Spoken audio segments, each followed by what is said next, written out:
Good morning. Thank you everyone for coming. Welcome all to AUB and to this joint event between the Nature Conservation Center and the World Bank. So before I give the Provost the chance to give his opening remarks, I just also wanted to thank everyone who's attending. I wanted also to thank the World Bank team, Zena, Céline, Melody, Ali, sorry if I hope I'm not missing Nada, of course, who helped in putting up this event. From the NCC team, Anna, Jill, Leila, Rosa, Leila, Salma, Samia, Sarah, Farah, Saad, Wael, we don't want to miss anyone, Dala, Chris, Noor and Justine. The advisory board of the Nature Conservation Center, starting with the chairman, Madam Asma Zain, Dr. Nabil Fahid, Mr. Ricardo Karam, Madam Dalia Jbaili, Dr. Majdi Abu Najm, and Mr. Yusuf Alami, as well as the executive committee composed of Drs. Salma Talhou, Nadine Darwish, Maya Romani, Yasser Abu Nasser, Dr. Saad Yaziji, and Dr. Sylvain Perdigon. And of course, the AUB leadership, the Provost and his team, as well as the President and everyone who has contributed to making this event a reality. So Dr. Zaher Dawy, the Provost of AUB, will be giving the opening remarks.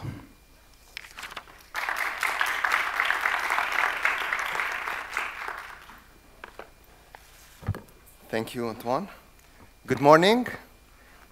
Your Excellencies, partners, colleagues, good morning and welcome to this meeting of experts for the shared purpose of environmental activism and sustainability in Lebanon and the region. This small country seems to have had more than its share of difficult times over the years, but the crisis it has come face to face with most recently have brought it to some of the biggest challenges it or any other country has faced. One result of this is Lebanon's extreme vulnerability and incapacity as it stands today to adapt to climate change, coupled with its continued high exposure to extreme climate risks. Since the foundation of the American University of Beirut in 1866, with the mission to advance knowledge through research and to serve the peoples of the Middle East and beyond, our institution has accompanied Lebanon through wars and revolutions, borne with it the burdens of socioeconomic downfalls and financial crises. At the same time, our institution has rushed to rescue, recover, rebuild, and reform it after numerous geopolitical and environmental disasters.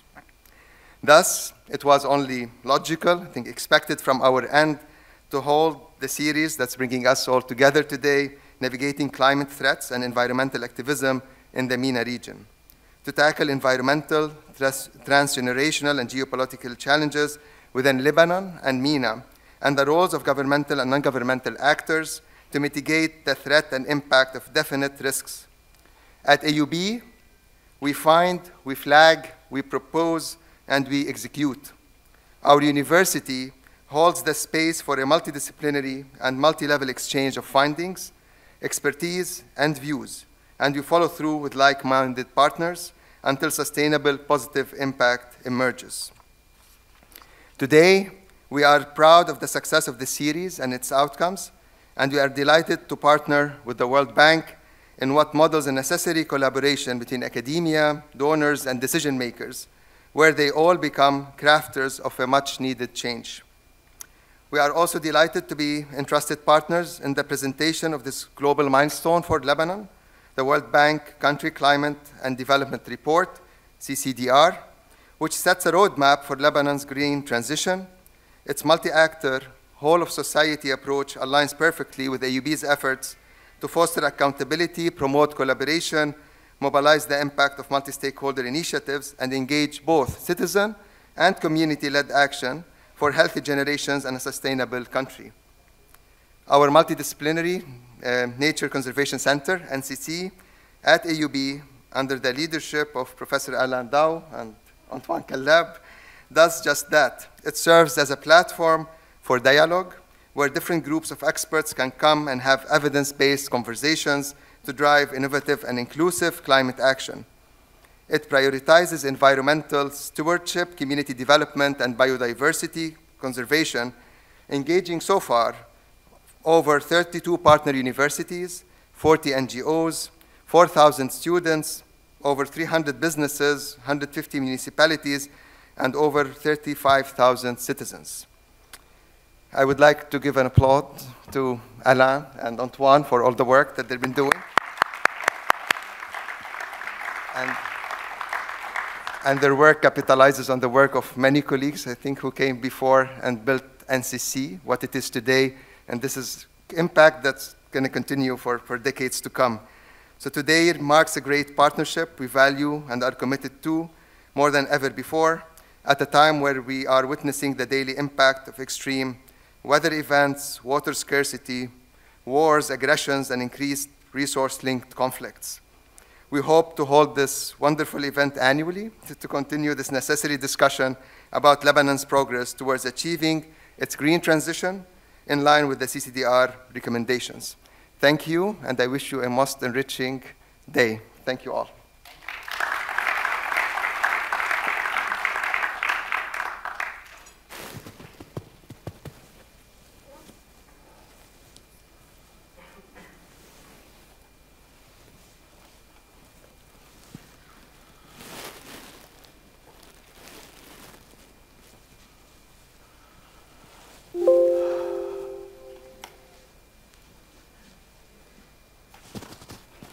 Thank you.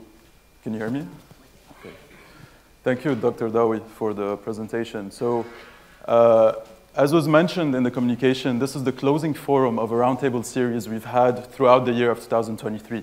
This is the sixth and final installment of the series that we titled Navigating Climate Change and Environmental Activism in the MENA Region, Challenges and Opportunity. I'll be presenting a bit the different milestones, the different lessons learned, and what we have learned from the series, and how it is guiding our future actions for this year.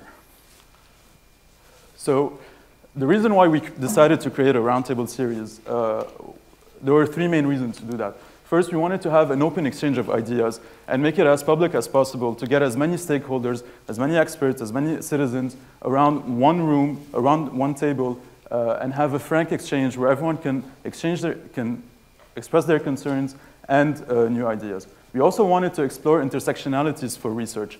NCC is a multidisciplinary research center, as well as climate and environmental issues are also interdisciplinary and multidisciplinary challenges. And what better way to look at them besides bringing different experts from various fields and have them contribute to the conversation. And finally, we wanted to identify priorities and dynamics, which is also one of the reasons why we found that closing this event with a presentation of the CCDR would be very interesting for the series as a whole, as well as our future research for the year. So the series was conceived as a whole with 4 other partners. So we have the Issam Faris Institute at AUB, as well as the Asfari Institute. And we also have the Heinrich Boll Foundation, as well as Arab Reform Initiative, all of whom contributed to the design, the conversation, and the organizations of all the panels. So the first panel, which actually started with an opening remarks by the Minister of the Environment, Dr. Nasser Yassin, and we're happy that the series is also closing with his contribution.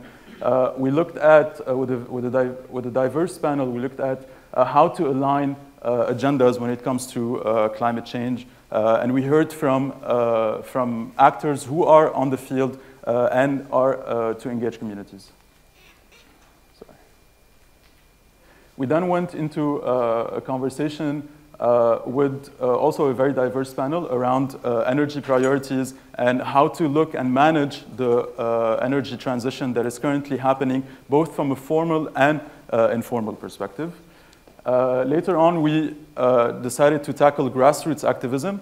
Environmental activism in Lebanon is one of the most successful forms of activism. It's been able to rally different groups and actors, as we've seen throughout the different campaigns. It's played a very big part in the different uprisings that have happened throughout the year. And we decided to have a very critical conversation about how to take everything we can from this form of activism and try to translate it into reforms.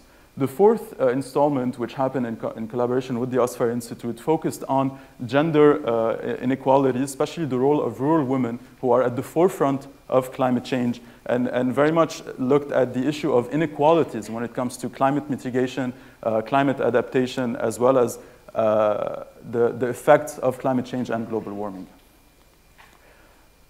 The fifth installment, which was organized with Arab Reform Initiative, looked at, in a very timely manner, looked at the different expectations we had from COP28. We talked about the loss and damage fund. We talked about the prospects and what actually can we expect from these annual conferences, especially in terms of how Lebanon can benefit and whether or not we can have positive expectations from them. So over 1,000 individuals registered to attend the entire series, including today. This diagram represents the people who registered for today's event, both online and in person. So as you can see, we have quite a diverse range of audience. We are actually able to connect with public, private sector, local international organizations, as well as academia, which is always something that is bringing wealth and diversity to any conversation that we are having. So also from an international perspective, you can see in color all the countries from which individuals registered, and so that you can see that this is actually a series that is able to take the conversation not only at the regional level, but also at the international level.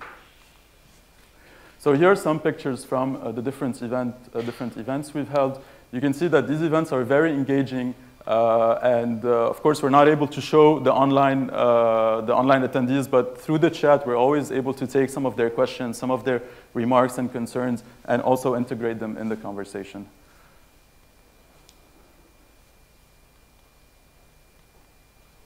Okay.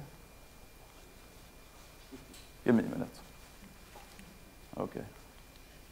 So, how have the conversations been able to guide our research? So, mainly through five points. So, first, through the conversation, we decided to focus more and more on promoting evidence-based approach through data accessibility. A lot of our work is now about democratizing access to data, making sure that there is more collaboration when it comes to data sharing, and trying to avoid overlaps of work and redundancy when it comes to environmental interventions in Lebanon.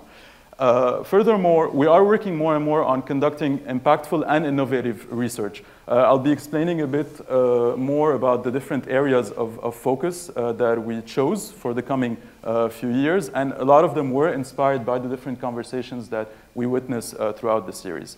So, of course, NCC is an independent center at AUB, but its main mission is to take the research and this research powerhouse that is AUB and take it beyond the walls of campus. And we want to do a bigger effort at connecting theory to practice.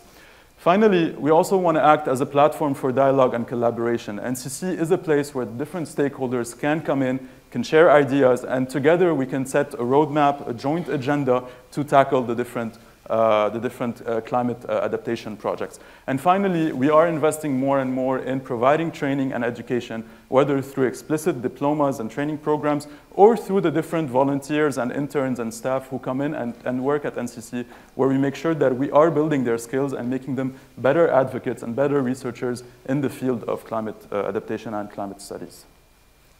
So, based on a year process that includes the roundtable series, we set a forward-looking agenda, and we decided to establish 5 research programs that will act as areas of research excellence. The first one being water and life. Given the issues of water scarcity and their relevance to the region as well as the country, we decided to have a research program that focuses explicitly on water research. Second, we will continue the tradition of looking at medical issues from a nature perspective. And I'm not talking about alternative medicine and so on. I'm talking about working with the different medical practitioners at the hospital and the Faculty of Medicine together on solutions on how to improve the well-being whether it's at the public health or the individual health level through nature-based solutions and medical data and evidence. We are working more and more with startups, entrepreneurs, the private sector on eco-transition and circularity. We are focusing more on how we can support green entrepreneurs to better adapt their business model and to maximize their impact. We also going to focus more and more on a better connection between citizenship and nature to make sure that we cannot be efficient and leading citizens without being advocates for nature conservation and climate adaptation. And finally, one area that we've also been investing a lot of effort in is regenerative planning. This is about taking a different look at how we conceive our cities, how we plan our territories, and make sure that the ideas of sustainability, the concepts of being resilient, are integrated in any planning project that we are involved in. So some of the projects that are currently ongoing, I'm going to list them now. So we are conducting research with Professor Dumar on the sustainability of desalination methods and processes in the Eastern Mediterranean. We have been investing also a lot of effort in research and a diploma on regenerative tourism, which is a new responsible way of managing tourism in a country and territory using the natural resources of Lebanon. Geotrails alongside the Lebanon Mountain Trail is something also we've been supporting the Department of Earth and Sciences at AUB as well as Professor Dumar. We are also, along the Lebanon Mountain Trail, we have been working with the museum here on a biodiversity inventory and working with the guides to identify cultural narratives around the biodiversity that accompanies the hikers. We are also, on a more, I would say, advanced level, we are working with a Jordanian startup on AI application to measure soil health and analyze it, as well as work on pest detection in forestry and agriculture through AI solutions. We have also developed with the Asfari Institute a diploma on gender and climate justice, which will be one of the first diplomas and formal courses on the topic in the world, as well as our work with actually AUB's procurement department on a green and sustainable procurement training. Some of you have seen also our work on the social and environmental impact of white phosphorus ammunition in the south. We've also been working with UN Habitat on grid and infrastructural upgrades for renewable and efficient energy production in Lebanon.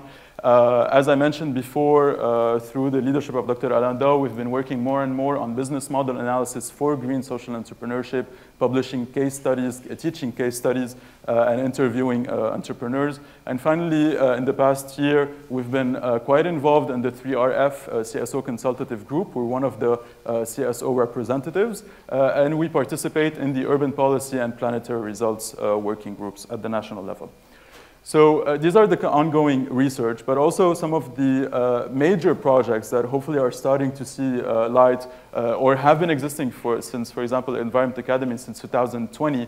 You can see some of their statistics. We have a team. We do work on the policy level, but we also have a team that is quite effective at engaging communities from a bottom-up approach, co-designing solutions with them, and making sure that whatever solution is brought to their community is adapted to their needs. One other project that I find very interesting is our work on Islam and the environment. So, as you all know, religion is a major part of the culture in the region.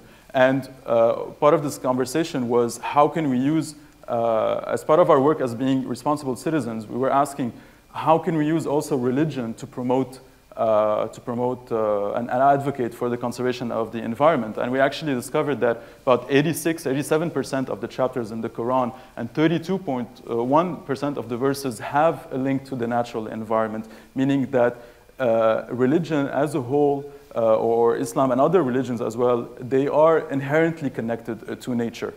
And this is a portal that is available online. And for example, one of the cancer researchers in the hospital, in the Faculty of Medicine, is now building a research proposal on cancer therapy in the Quran using nature-based medicine, using this database. Of course, this is a work that was done with Dr. Sally Hanafi from the Faculty of from Arts and Sciences. Thank you, Dr. Sally. Finally, one of the big projects that we're hoping to launch this year is the Sustainable Planning and Information Management Software. This platform was developed by UNDP for the Ministry of the Environment, and now we have the endorsement of the Ministry of the Environment to operate this platform on behalf of the government to make sure that we can monitor effectively environmental data through these different indicators. This data would be fed by the different ministries, as well as a team from NCC who can actually collect data on a national level.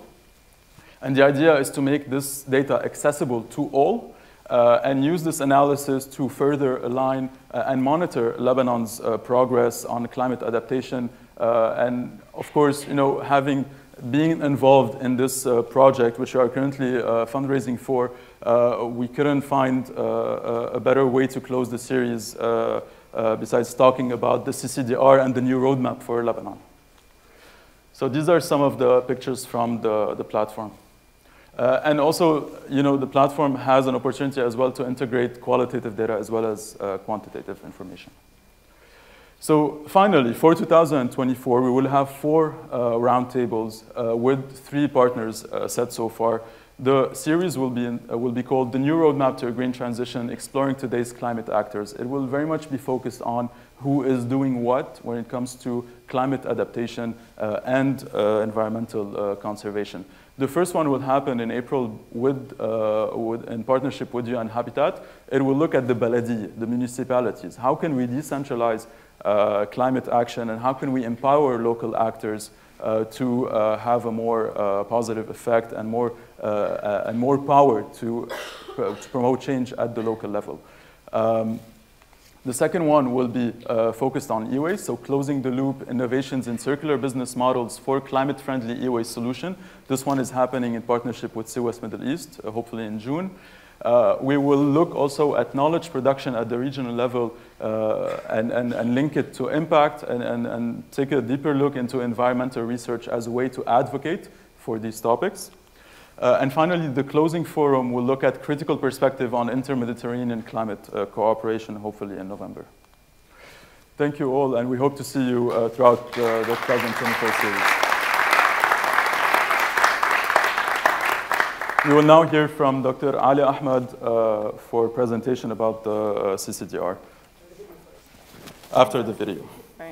Before passing the floor to Dr. Ali Ahmad, we will project a video, introductory video to the Lebanon Country Climate and Development Report.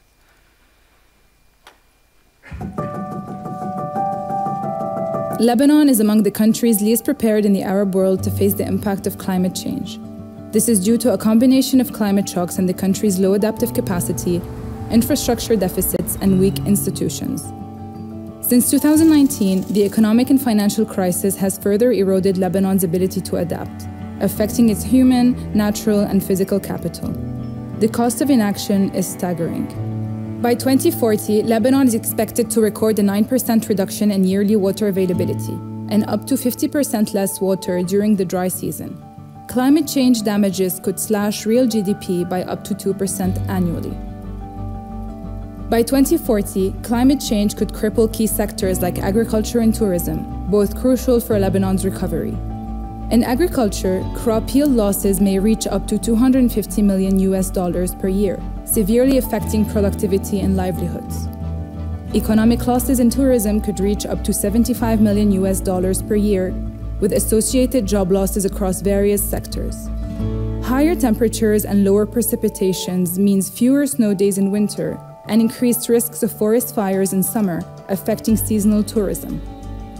The Lebanon Country Climate and Development Report, CCDR, outlines a roadmap for recovery and development, focusing on key sectors: energy, water, transport, and solid waste. It aligns climate actions with short-term recovery needs and long-term development goals.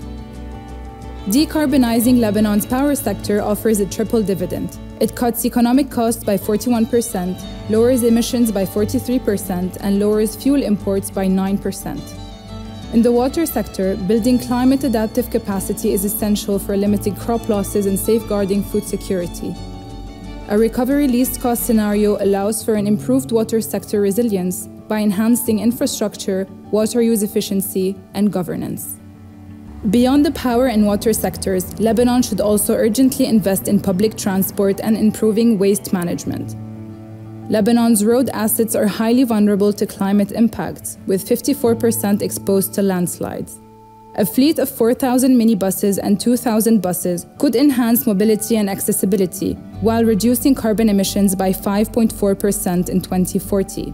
Solid waste mismanagement increases sector emissions by 60%, making it the fourth largest greenhouse gas emitter at 6%. Adopting integrated solid waste management principles is critical to improve service delivery while reducing emissions. Lebanon's economic crisis has severely compromised public finances, impeding the capacity to invest in mitigation measures. The banking system crisis further constrains private climate-related investments. Anticipated climate shocks are projected to impact Lebanon's GDP by 2% annually, influencing its fiscal balance and leading to a rise in the debt-to-GDP ratio. In the face of Lebanon's economic crisis, time is of the essence. Building resilience in water, agriculture, tourism, and transport safeguards Lebanon's recovery and protects livelihoods. Expanding cleaner energy, improving water efficiency, supporting sustainable waste management and transport are high-impact investments critical to drive recovery. These investments are estimated at $7.6 billion by 2030. No-regret measures can't wait. Such measures are possible. They pave the way for a sustainable future. Urgent investments totaling around $770 million by 2026, focusing primarily on renewable energy and water efficiency, can safeguard and expand minimum service functions with limited macro-fiscal trade-offs. To prepare for a whole economy and society green recovery, Lebanon must harness its private sector, strengthen governance and inclusion, and leverage its human capital. While the prospect of Lebanon's recovery remains a distant reality, greening the transition can chart the course towards a transformative and impactful development model.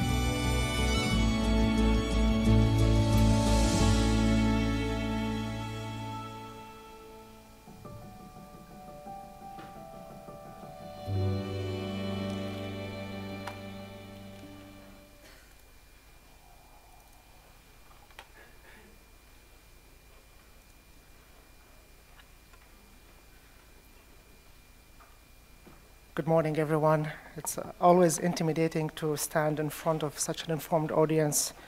Always nice to be back at AUB. I think this is one of the really important places in the country where real and deep policy debates happen. And first, maybe just a word of thank you to NCC, NCC's leadership, board, AUB's leadership as well, for this opportunity to share with you today the findings of the Lebanon Country Climate and Development Report. I think the purpose of the video was just to give you a little bit of a teaser while providing more information in the presentation, and hopefully you can also get more information in the report itself. The video really covered a lot about climate losses, but maybe one sentence to summarize is that climate losses in Lebanon focus on three key sectors. Water, which in itself is an input in many economic activities, but also in key sectors that touch not only the economy, but also livelihood, especially in sectors such as agriculture and tourism.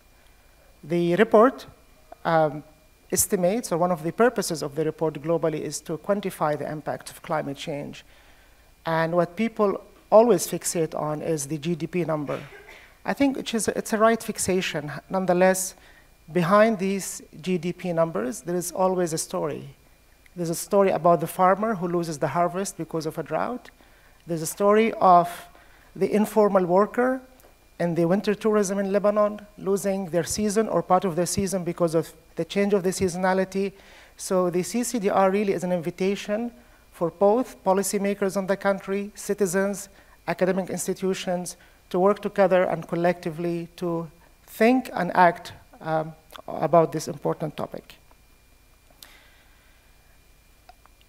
It goes without saying that the preparation of the Lebanon CCDR came at a very critical moment in the history of the country. It came at a moment of economic collapse, and unlike other CCDRs that the World Bank launched across the globe, the team that worked on the CCDR has to take this economic collapse and this need for recovery into the design of the CCDR.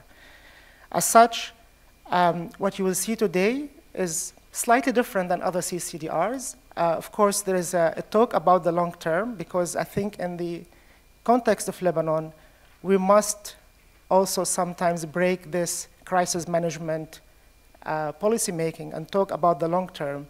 Nonetheless, we have to talk also about the immediate and the short term, because we have a lot of needs that need to be covered in the immediate and short terms. So the Lebanon CCDR has this tricky job of balancing this short-term and long-term aspirations. These numbers just reflect some of the reality we face in Lebanon in terms of electricity shortages, inefficiencies in public transport, inefficiencies and mismanagement of solid waste, all topics that the CCDR has covered extensively. I think the Provost, Dawy, in his opening remarks, he mentioned a key word when it comes to describing Lebanon. It's incapacity. And this is an important word or takeaway to leave you with. Lebanon is not the only country in the world that is vulnerable to climate change. We have even countries that are physically more vulnerable to climate change than Lebanon. Think of the island countries. Think of countries that have agriculture as 60% of their GDP. So Lebanon is not the most physically vulnerable to climate change. But what makes Lebanon more vulnerable or extremely vulnerable is its incapacity or low adaptive capacity. When you combine this physical vulnerability or exposure with low adaptive capacity, you get a very glooming reality or situation. In the Middle East, Lebanon is the second country in the region after Yemen, which is also a country marred with decades of conflict. Lebanon comes second from the bottom in terms of its capacity or readiness to face climate change. The Lebanon CCDR really is a consultative approach. We have seen, looking at the audience, I see a lot of faces that we met with over the last 16 months or 18 months. And a lot of these consultations, so thank you all for providing your input to the CCDR process and providing your ideas and opinions. So the CCDR as a structure, it has one main characteristic, or one of the main characteristics of its structure, it's highly selective. Unlike other important climate reports, such as the NDC commitments of a government or any other climate reports that the government releases that cover a wide range of sectors, and rightly so, because climate change is an umbrella topic. It touches so many sectors in the economy. The CCDR, by definition, has to be selective.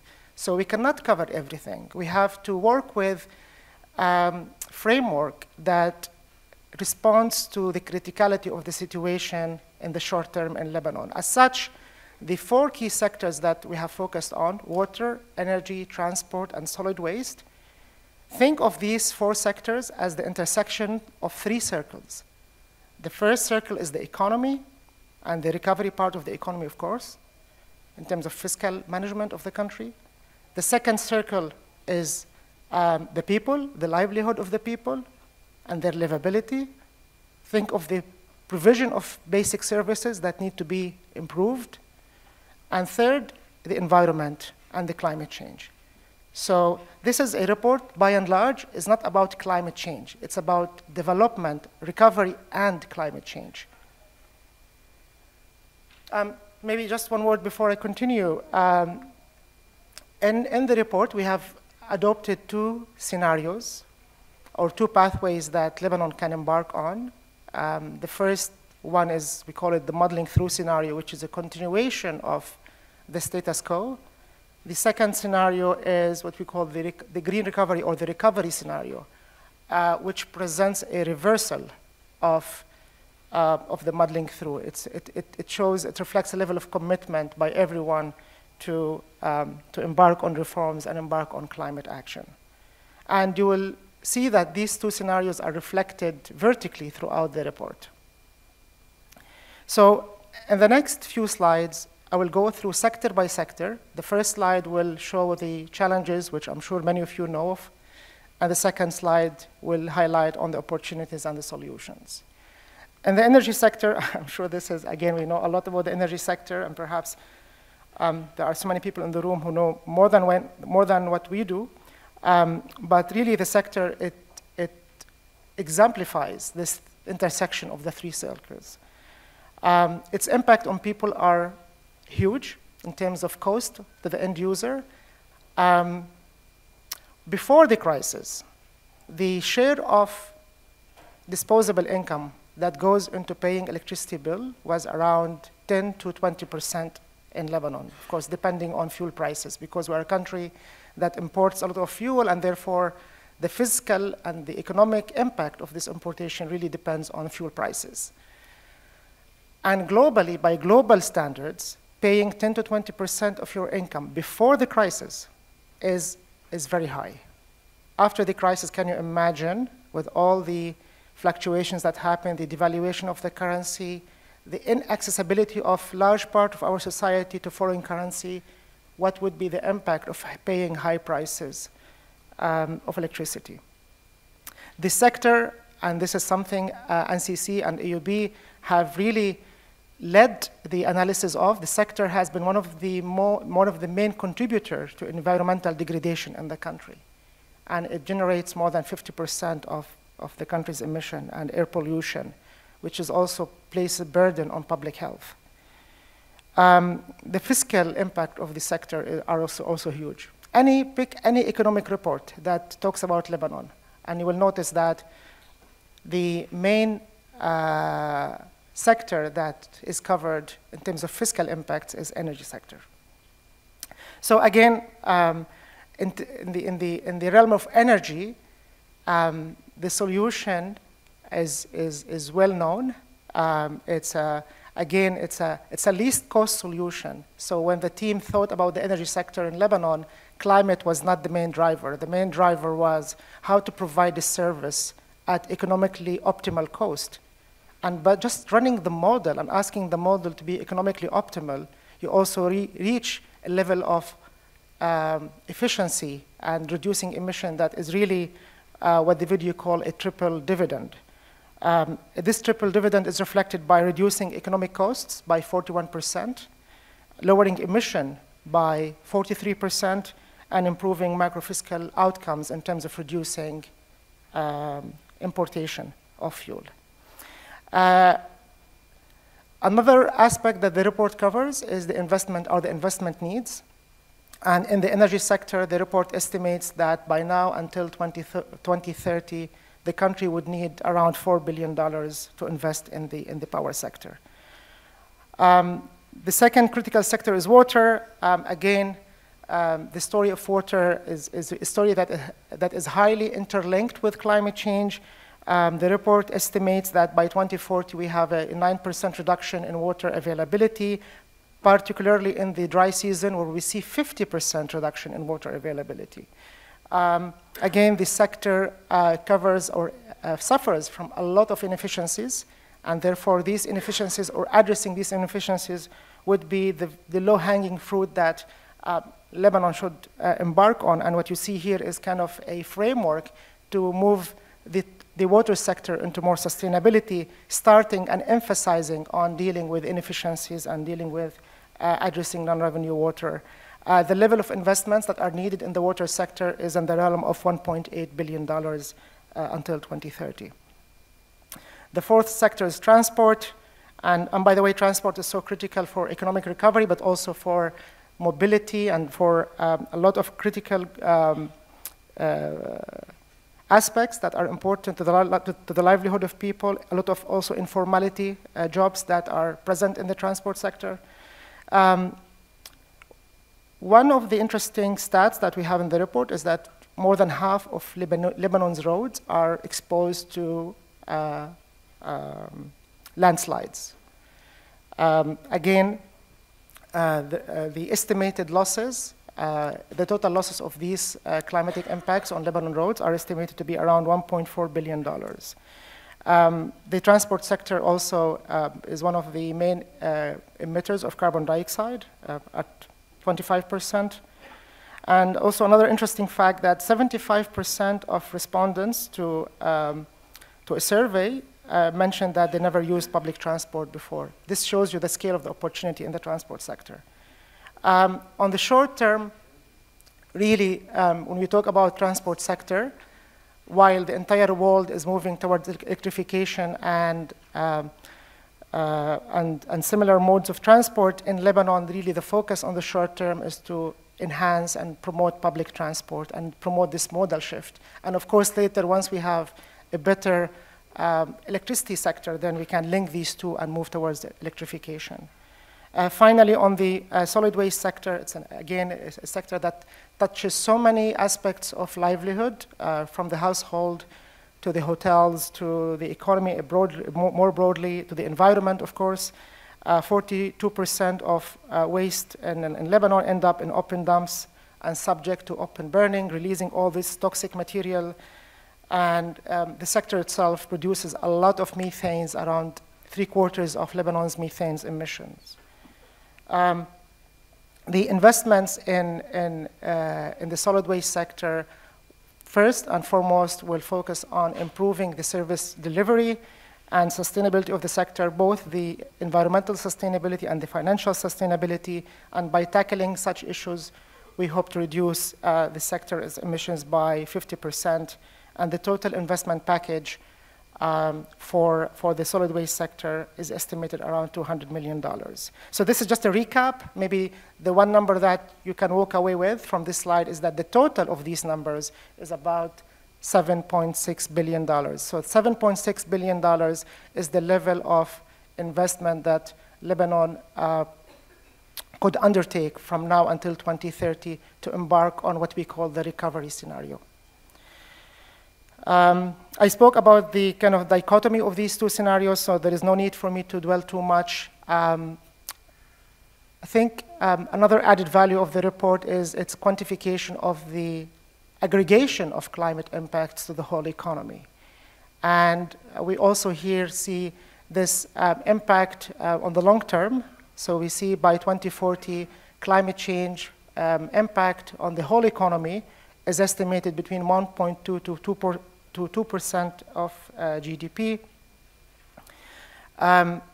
As such, really embarking on this recovery scenario will carry an important benefits. First of all, higher investments will enhance the resilience of shocks. And by the way, in the previous slides, beside these aggregation of impacts, we have studied also the impact of shocks, or what we call in the report stress test.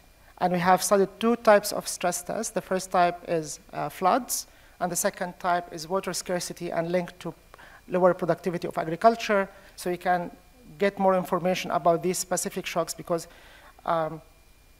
also Dr. Dawy mentioned extreme weather events and how these shocks could also have impact on the economy. So reversing this narrative and building on the recovery scenario, we see important benefits. The first one is enhancing the resilience of people, enhancing the resilience of the economy. Really, we see also big impacts on macroeconomic outcomes in terms of improving fiscal numbers, trade balance, fiscal balance. And also, there is an important number that the recovery scenario would lower poverty by 20% compared to the status quo scenario. This is kind of, again, another level of the analysis. So the $7.6 billion that I mentioned earlier is a kind of what we call the recovery package for the country. And it really implicitly also assumes a lot of reforms to happen, not only to remove some of these governance inefficiencies in these sectors, but also to attract private sector. Because The hope or the idea is that this $7.6 billion would not mainly come from public sources. They should come from private sector sources that also could share not the burden, but also the opportunity. And yesterday in the launch event at the World Bank, we heard from the private sector how much, even in the current condition, how much promise the private sector could deliver in the climate agenda. However, the report also studied a different level of investment that under any scenario, including the muddling through scenario, critical investments that could still be advocated or advanced under the current condition. And this package, what we call the short or critical investment package, is around $770 million from now until 2026. And no surprise that this package is distributed across the 4 sectors that I have covered, primarily in the energy and water sector. My final slide to you is, again, a lot of what I shared focuses on the short and immediate term, and again, this is something we have to do, but also the CCDR is a report of hope. It's a report also that aims to break the cycle of crisis management and look at the long term. So as such, we have covered what we call the drivers of true recovery in the long term, and these drivers include investing in education, in human capital and education. A lot of the jobs and the skills of the future starts with the education investments. Natural capital, which is the true asset of the country, focus on ecotourism and all natural, maximizing the economic value of natural assets in Lebanon while also making it more resilient to climate change. Improving governance and citizen engagement. And I was really pleased, I was talking to Antoine earlier, how pleased I am to really witness the amazing work NCC is doing in terms of citizen engagement. And this is something that also the World Bank takes very seriously. And finally, really capitalizing on Lebanon's private sector. The private sector really played an important role during dark times in the history of this country and will continue to be an asset. But a lot of inefficiencies and important interventions can be done in the private sector to unlock its potential. And of course, the prospect, the buzzword these days, the prospect of green finance, and how to prepare Lebanon to really maximize its chances of accessing these scarce, increasingly competitive green finance resources. With that, I would like to thank you very much for your listening, for your partnership, and we look forward to engaging with you. Thank you.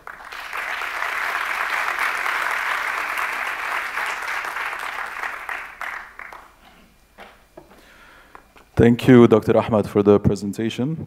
So now I'm happy to introduce Mrs. Anna Fleischer, who's the director of the Beirut office of the Heinrich Boll Foundation, and we'll have the first panel titled Harvesting the Power of Multiplicity, How to Unlock Sustainable Change Within a Fragmented Context. So I invite the panelists to take their seats. And after this panel at 11:40, we'll have a coffee break before we resume the discussions. Thank you.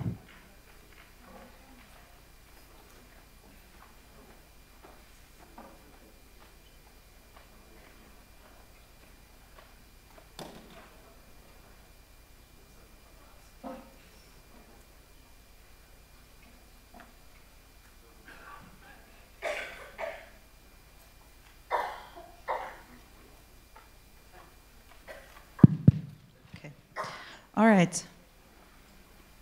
Welcome, everybody. We're arranging our seats. Welcome, everybody, to this panel on today's climate report. We will have a chance to discuss together the findings and also some of the challenges and opportunities that are mentioned in the report, and maybe that also go beyond the report. Thank you for introducing me, Antoine. My name is Anna Fleischer. I'm the director of the Heinrich Boll Foundation office here in Beirut. We are the German Green Political Foundation working on issues around environmental justice, gender justice, and human rights more broadly. So it's my pleasure and honor to be moderating today's event. I will introduce all the panelists to you briefly before I pass questions to each of the panelists to be answered crisply and briefly, hopefully, so that we can do a couple of rounds of questions so that we keep it engaging to listen to. So being the only woman on this panel, I will have to keep strict time, and I will have to interrupt my male counterparts on the panel if you run over, of course, kindly and friendly, but still, we would like to have an engaging panel together. So I will introduce our speakers. So to my left, we have Dr. Jean-Christophe Carré, the World Bank Director for the Middle East. In his current position, Dr. Carré provides the overall strategic leadership for the bank's engagement in the countries of the region through dialogue with all stakeholders and in line with the region's emphasis on jobs, sustainable growth, inclusion, and governance. Welcome to the panel. Then we have Dr. Nasser Yassin, His Excellency the Minister of Environment of Lebanon. Dr. Yassin holds a PhD in Planning Sciences from the University College of London and a master's degree in Development Sciences from the London Schools of Economics.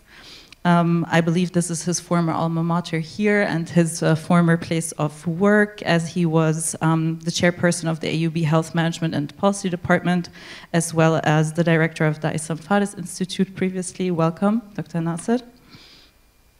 To his left, we have Alain Dawy, the director of the AUB-NCC and the founding dean of the Faculty of Business. Dr. Alain Dawy is the founding dean of the faculty and is currently working on opening the campus in Cyprus, where I believe he just returned from. And before joining academia, Alain worked for 10 years with several non-profit organizations as a project manager and country manager in different positions. And then, last but not least, we have Mr. Ziad Abdel Samad, the co-founder and executive director of the Arab NGO Network for Development.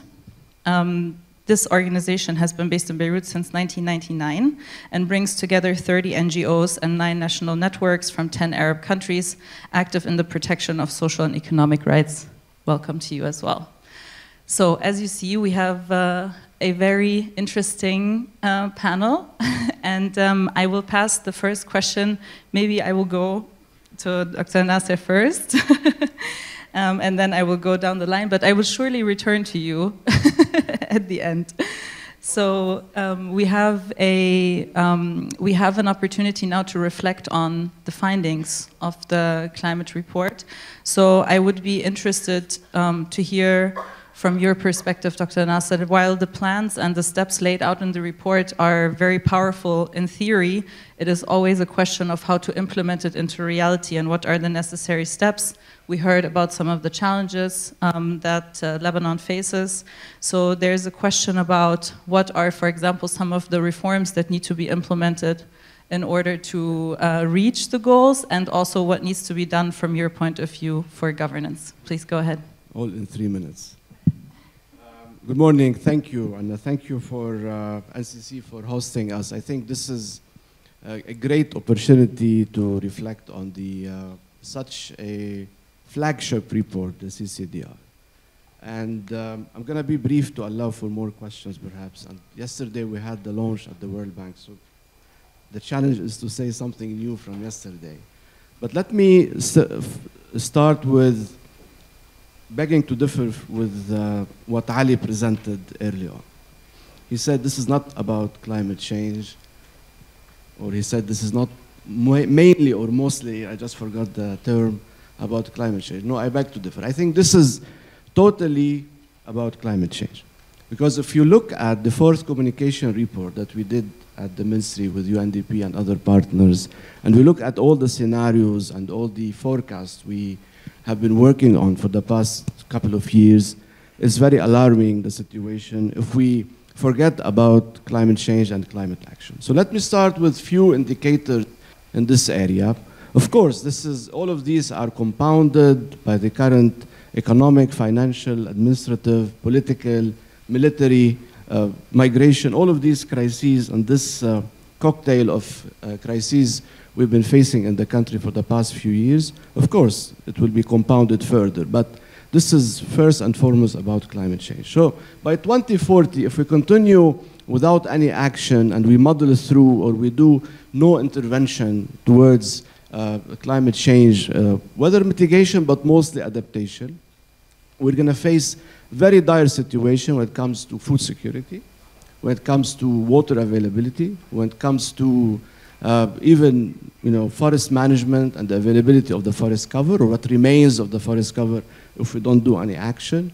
Also when it comes to the livability, healthcare, how this is going to be affecting the health of population, whether coastal cities or inland or mountains. So this is going to be very alarming if we don't attend to it as a climate action first and foremost, but then we add the layer of macroeconomic interventions and development. So by 2040, the level of precipitation is going to decline by 9%. So just this figure alone that's highlighted in the CCDR and based from the fourth communication report we did to the UNCCC, this is going to be very impactful on every facet of lives, whether in rural areas, in mountains, in biqa, and other areas. But let me add more qualification to this. If you look at the heat wave, they're going to double in the next decades.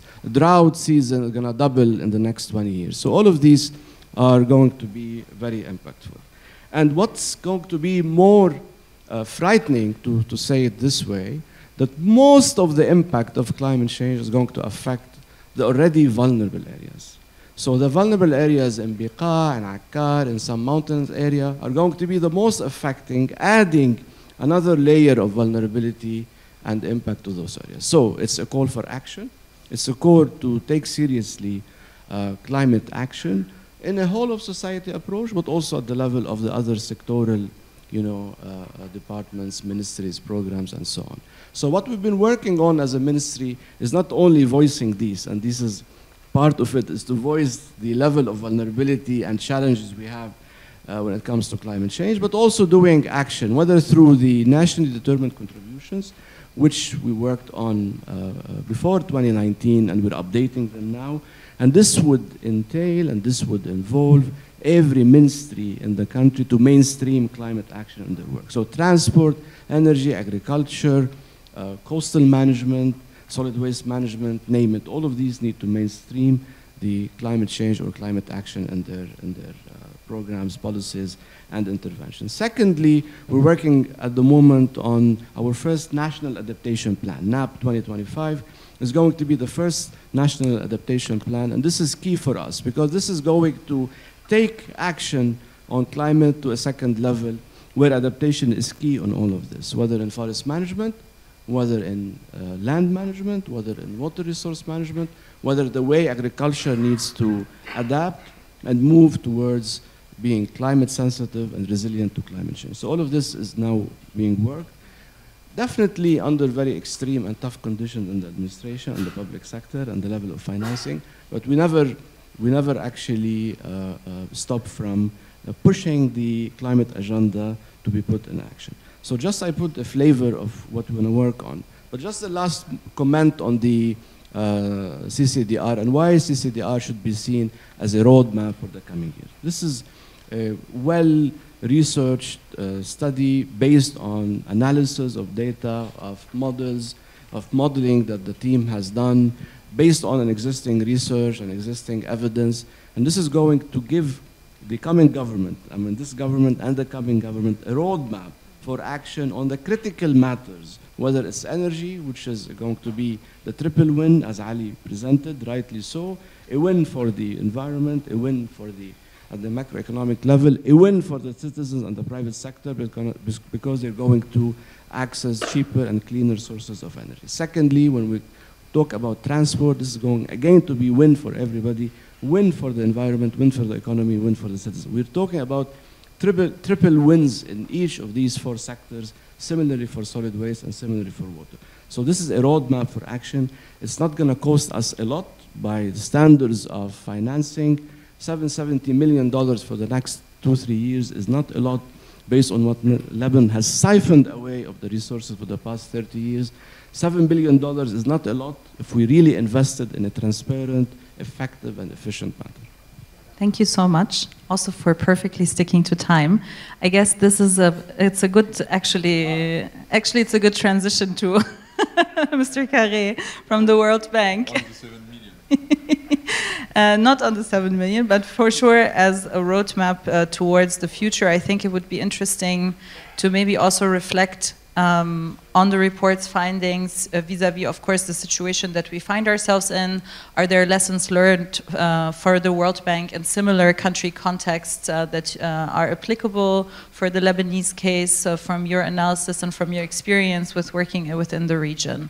Could you reflect a little bit on the way forward and maybe lessons learned from similar contexts? Well, first, thanks. And thank you for having me today in this panel and in this auditorium. So to answer to your question, and Ali is here and also Salim, when we decided 1 year ago to start a CCDR in Lebanon, we were really hesitating given the current context and the economic and financial crisis. First, because we were wondering if it was really a good timing to look long term, while the country is facing an acute and very short-term crisis. And second, we were wondering also whether any of our recommendations could be implemented now. And that's why, at the end of the day, we are presenting what we call the long-term plan, $7 billion, which is a lot. Even if most of it will be financed by the private sector over 10 years. And we presented what we could call an emergency plan, something that is costed at around $700 million, so 10 times less than what we think is needed to invest if you want, first, to decarbonize the energy sector, and second, to promote adaptation measures, investment, policy reforms in the 3 other sectors. At the end of the day, as the country director for this particular country, among others, I decided that we should do the analysis, first to inform the debate and participate to the policy debate around what has to be done in this country in the medium and long term. And second, I strongly believe, and we can discuss it today in this panel, that even if you are facing an acute economic and financial crisis, there is no reason to wait for starting to invest into renewable energy or into water efficiency measures or water transfer measures or even water storage. So time is a little bit of the essence. If you wait a couple more years for the crisis to be resolved, then you will be impacted during all the year you are waiting for. So if you are able to find the financial resources to start investing, my suggestion is that you should invest now, sorry, not you, but as the country, as Lebanon. So we decided at the end of the day to do it. The second part of the answer to your question is the following. I don't think it has been mentioned yet in the debate. A long time ago, when the World Bank was created, it was to rebuild Europe and Japan after the Second World War. And by the way, when we arrived in this country 30 years ago, we arrived at the end of the conflict, war, civil war, and our mandate was to participate to the reconstruction. So at the origin, the World Bank is a reconstruction bank. We are financing reconstruction of countries. But progressively, our mandate has evolved. At some point, especially in the 80s, we introduced the word growth into our mandate, and we were working on making sure all the countries could grow, especially those who were least advanced. Then we say, well, but growth is not enough. We need also to look at equity. So we introduced the idea that the World Bank mandate should be to fight poverty. And if you go into our building in Washington, you can see the statement that our mission is to eradicate poverty. And what happened very recently, 1 year ago, is that after lots of discussion among the World Bank shareholders, and Lebanon is part of the shareholders, as well as a lot of other countries, it was decided to add to our mandate fight poverty or extreme poverty, sorry, oh, thanks, Ali, fight extreme poverty in a livable planet. So to some extent, we have introduced sustainable development and climate change as part of our main mandate. So, long story cut short, now our mandate is to finance adaptation to climate change, to make it short. And as a result, because we cannot invest in sectors without trying to understand what is the cost of inactions, what are the investments that are needed urgently, more long-term, how much it costs, what is the cost and benefit analysis of particular investment.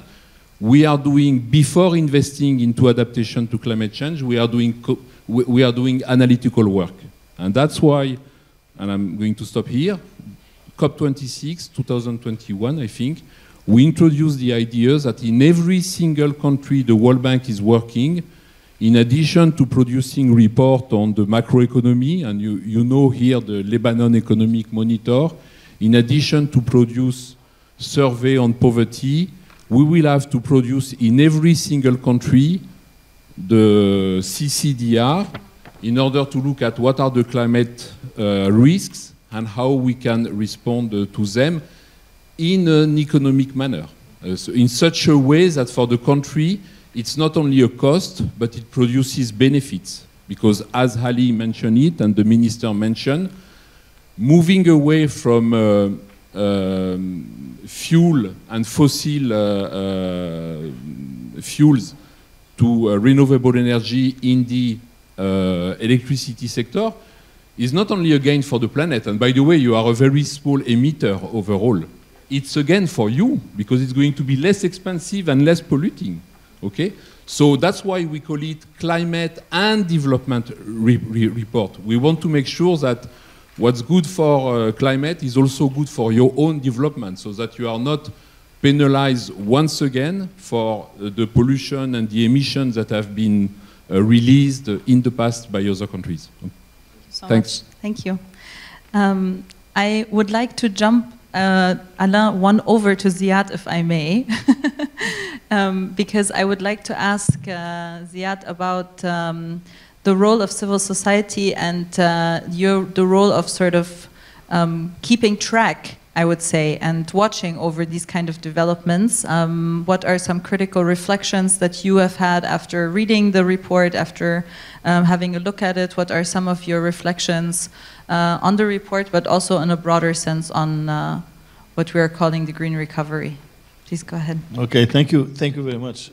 First off, allow me to thank NCCC and the organizers of this event, and also I deeply appreciate all the efforts being done by the limited number of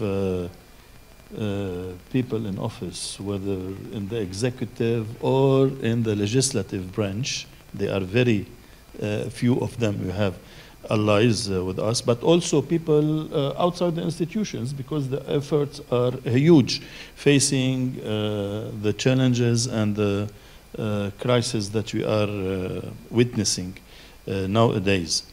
I have a few, let's say, general observations before jumping to the role of civil society.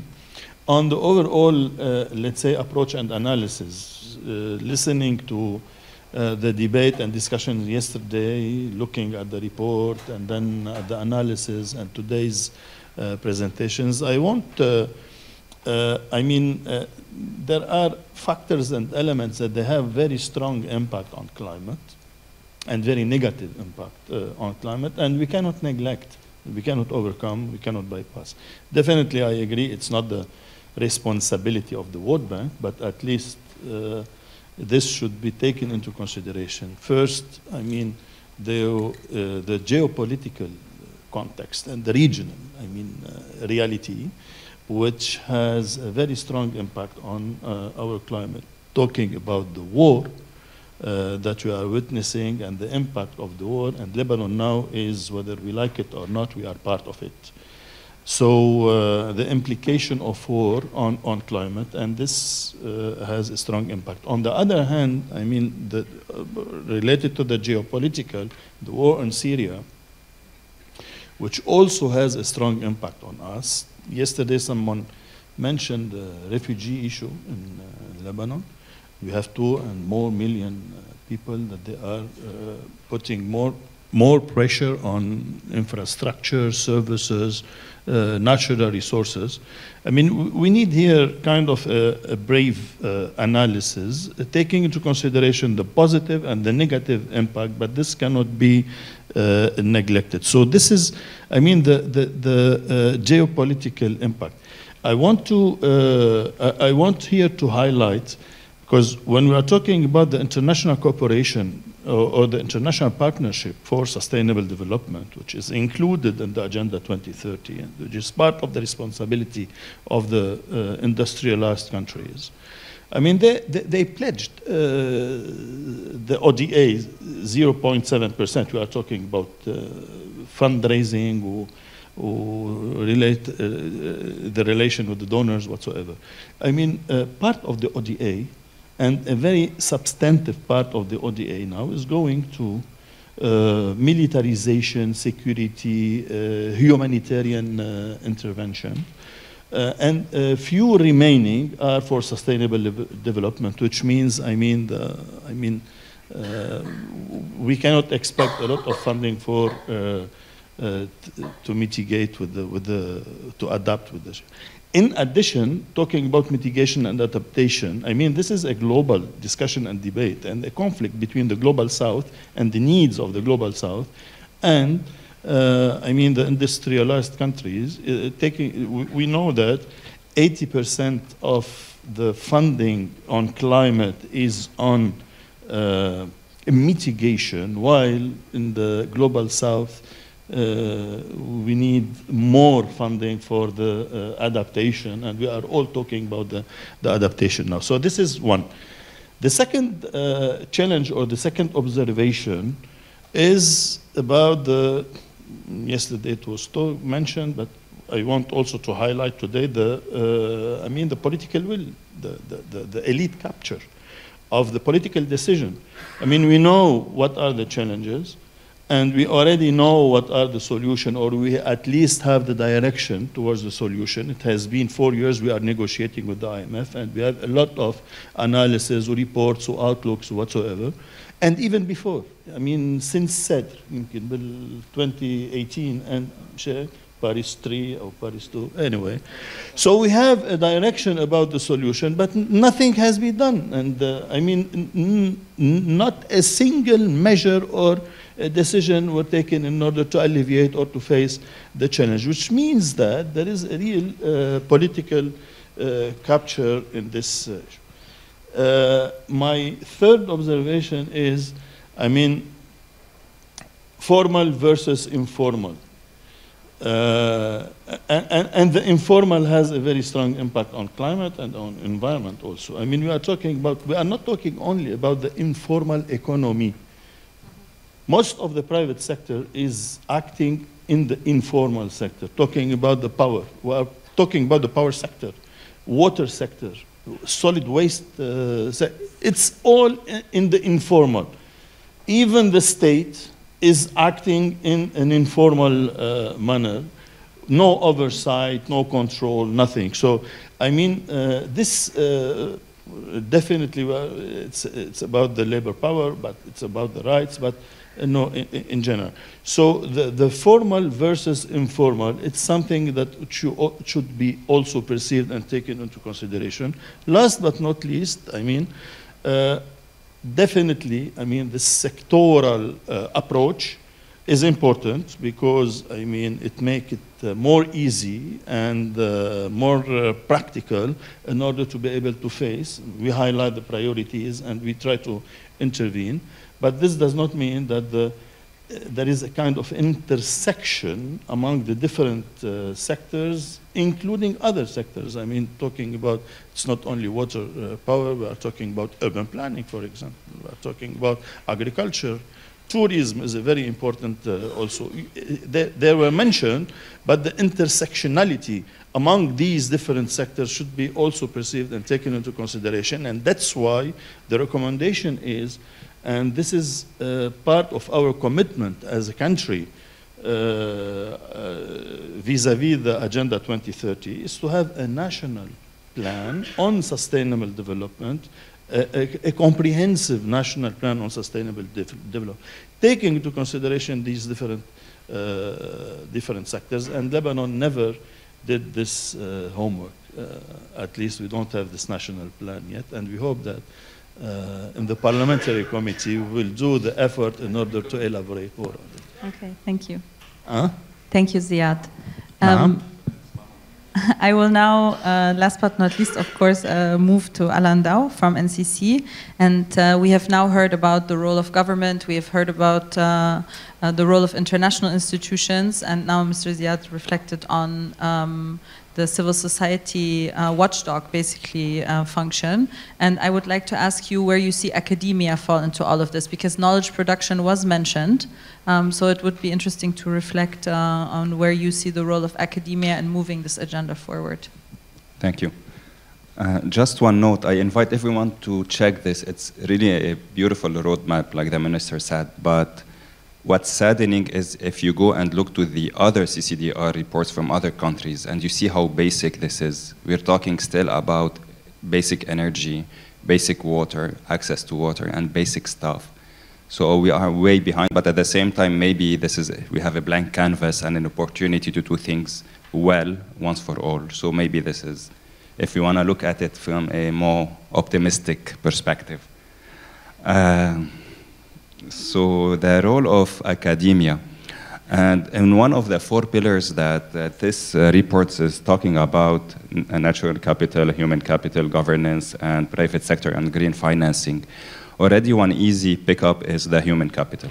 We need to train people to tackle these challenges. We need to look at the jobs of the future. We need to think about what is needed to equip the labor force with what's needed. And here, this is a low-hanging fruit for academia to play a role in. And if just I take the example of AUB, for instance, we have, now I'm looking at some colleagues I haven't seen in a while since I moved to Cyprus. So we have at the School of Business here in Ada Naufal working on ESG as from the School of Business perspective. We have FHS, Aline Germani, working on a humanitarian aspect of things and public health. We have Nuhad Doumit also from a health perspective working on things. And I can enumerate multiple colleagues who are working and integrating climate. On the executive committee of NCC, we have Yasser Abu Nasser working and having courses on climate change and so on. So I think that we have a key role to play in terms of human capital. We have to be proactive in this, and I think AUB is doing an excellent role. I know that the new campus that we have in Cyprus, for instance, we are building the programs on 2 pillars, which are sustainability and alignment with the green transition or Green Deal of the EU and technology, so that it gives you an idea of how engaged we are on this topic. And I always like to give an example of NCC, the Nature Conservation Center. We started 20 years ago. The founding director is from FAFS and now engineering, so Dr. Salma Talhou, who is a landscape architect. The second director came from chemistry, and I'm the third director coming from business. So this multidisciplinarity, I think, if you want to tackle these challenges and this problem, we need multidisciplinarity. This is a beautiful technical report, but the challenges, and quite easy on paper to implement, but when it comes implementation, there is lots of factors to, we have the citizens who need to be prepared for this. We have people to educate, to create awareness. That's why you have projects such as Islam and the Environment to tap into the values that we have from Islam and to tell people, look, Islam as a religion and the Quran is urging you to act in an environmental perspective and in a fair way, and other projects as well. Also, I would like just to emphasize on another project to give you concrete examples on how this is done. And at NCC, we've been working on tourism for the past 20 years, and especially ecotourism and sustainable tourism and nature-based activities and so on. And in the past 2 years now, we are putting aside these concepts and integrating regenerative tourism, going beyond this idea of net zero and minimizing the negative impact that we have in this sector to how we can create a tourism sector that is net positive. And and we're working this with École Hôtelière de Lausanne, and we've been inviting people and stakeholders in this sector to brainstorm with us on how we can implement this. So these activities, I think, that we can do in academia cannot be done elsewhere because of this environment that is cohesive to bring people together. And one last example is when policymakers listen to us, listen to academics, and academics go outside of the walls of academia and, reach out to policymakers, this magic happens. And one simple example that I would like to say is just, the work of Dr. Mitri on forest fires and the reduction in the forest fires in the past 2 years, 70–80%? Because we have a minister who's listening and who's acting, and we have evidence-based and research that has been done for the past 10, 15, 20 years on this topic by experts. So these are simple examples, and that we can rely on to multiply the effect of academia. And finally, maybe to say that it's one of the few sectors that are still trustworthy today in Lebanon, that the international community can rely on and can be maybe a bridge between the different actors. Thank you so much. I will do now a second round, so don't worry, you're not first. I will go first to the minister.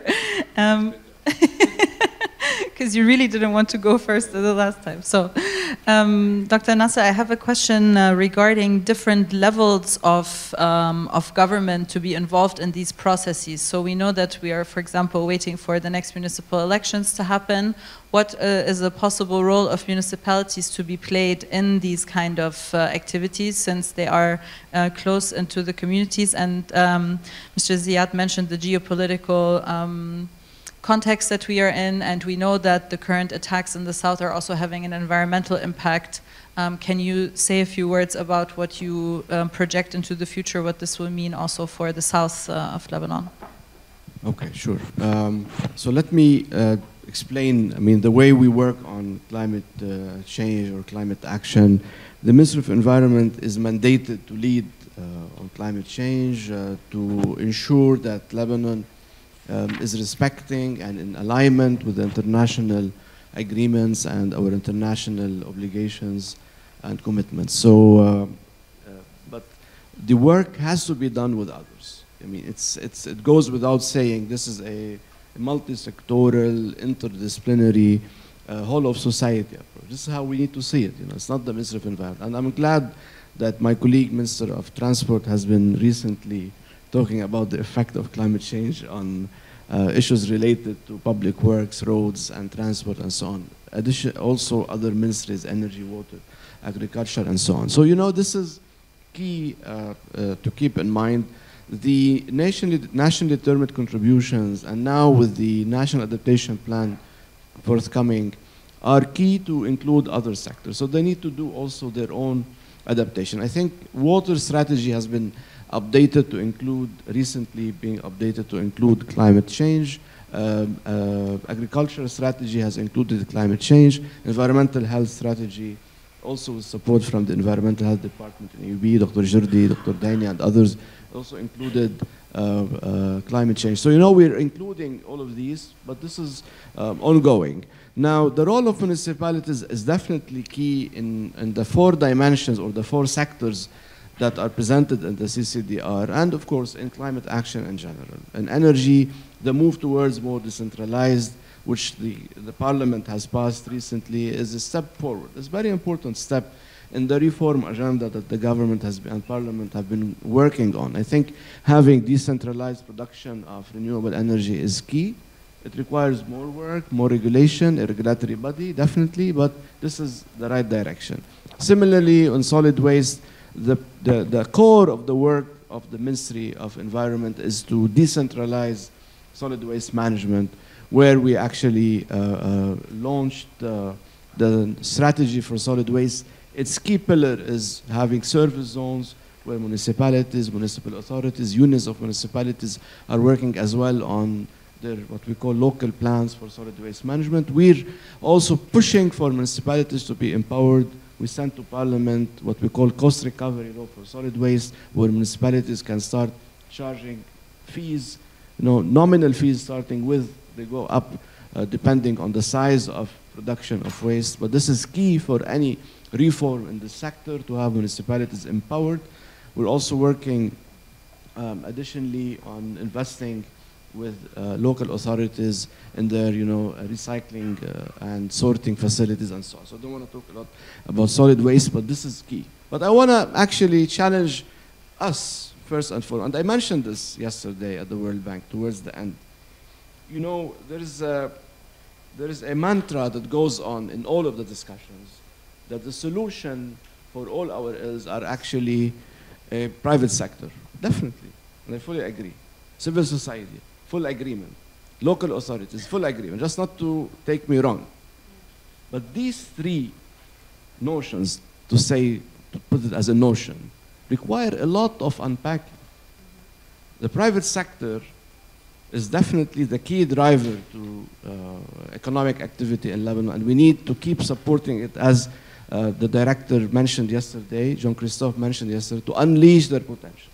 But the private sector, by and large, is actually either very small, which is okay, I mean, I'm not against, but it's small, and it does not have the potential to take on a lot of these, work and plans we have in mind, or is actually in full alliance with the elites, as Ziad mentioned, and actually go into capturing all the assets of the state, whether through the current laws, whether through monopoly, whether through favoritism.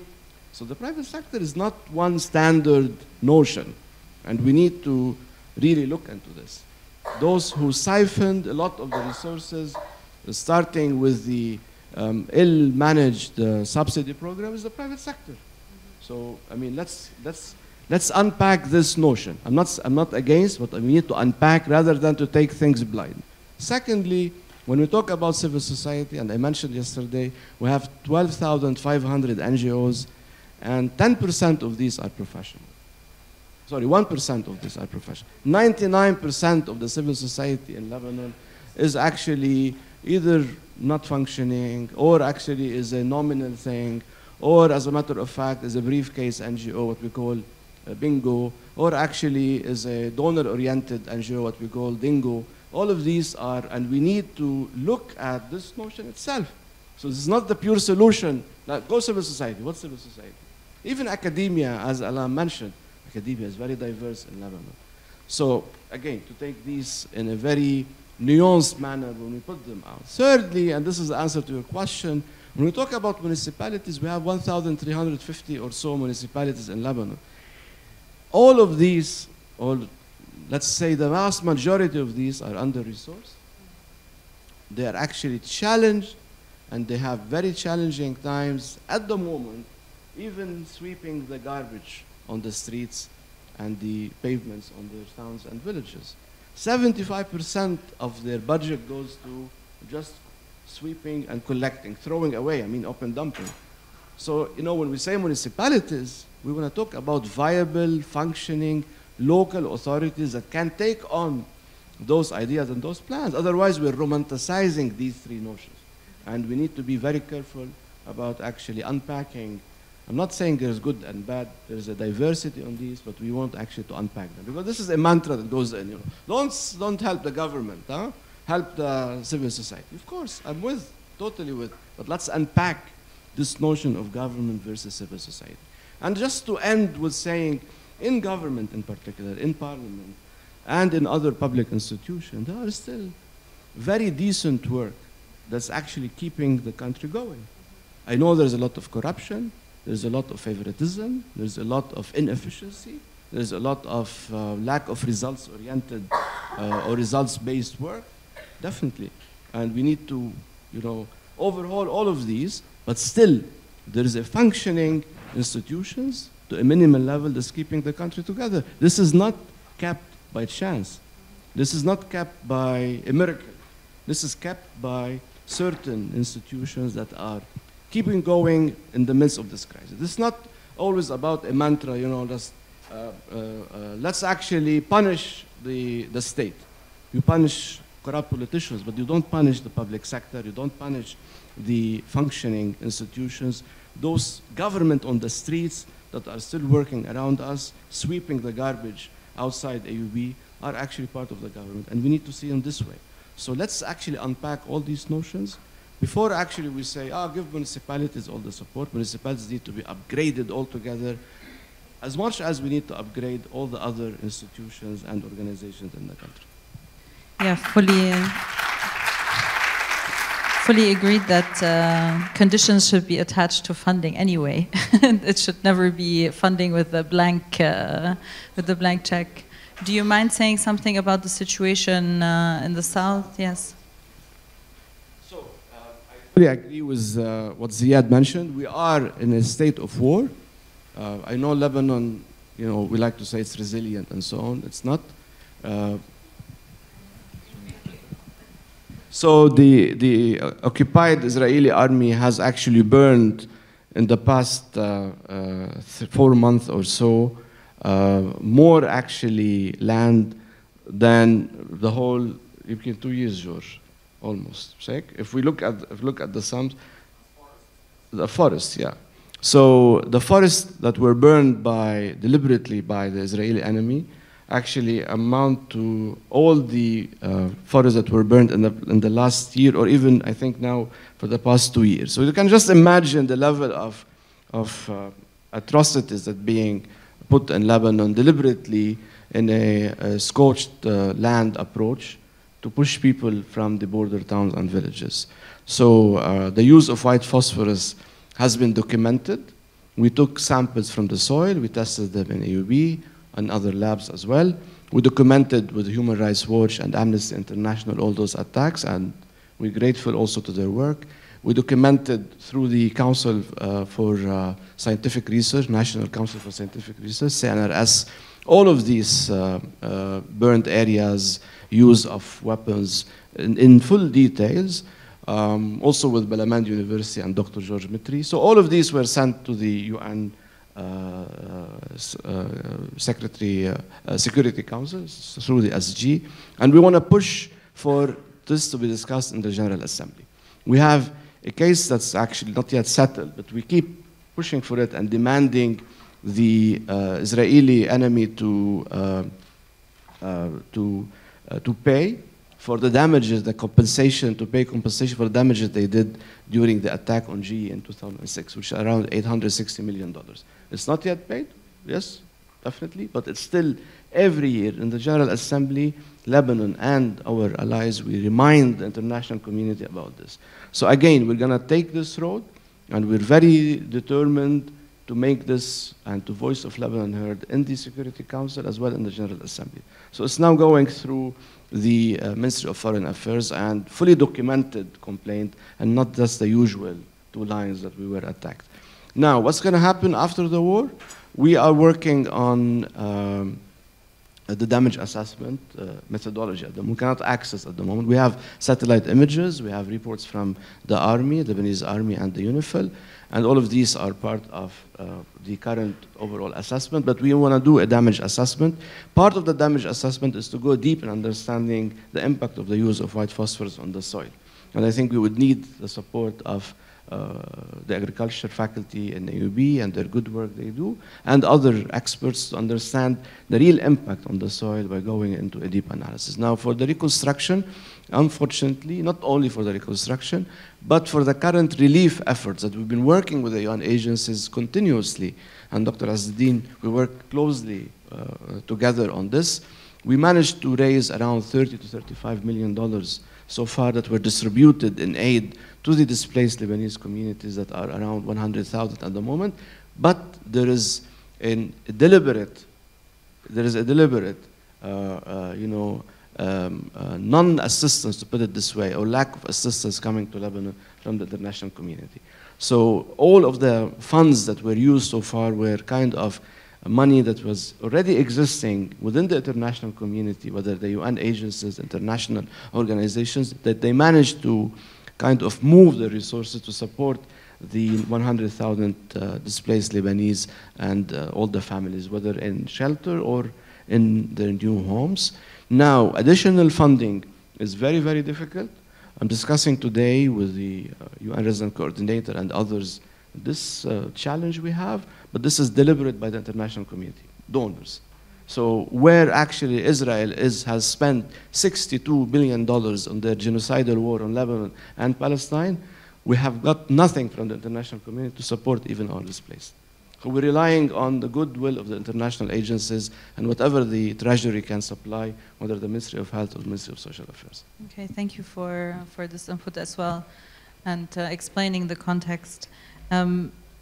Reconstruction and the role of the international community again brings me smoothly back to Jean-Christophe Carré from the World Bank, because you mentioned the history of the institution and how it was its inception, and I was wondering if you can reflect a little bit on the role of international organizations such as the World Bank now in this current situation that we're in. You mentioned, you reflected on whether to do this report because the situation was already very complicated and very tense. Now we're in an even more complicated and tense situation. So my question to you would be, how do you assess in the situation that now that the report is launched, how to move it forward, the support of the international community?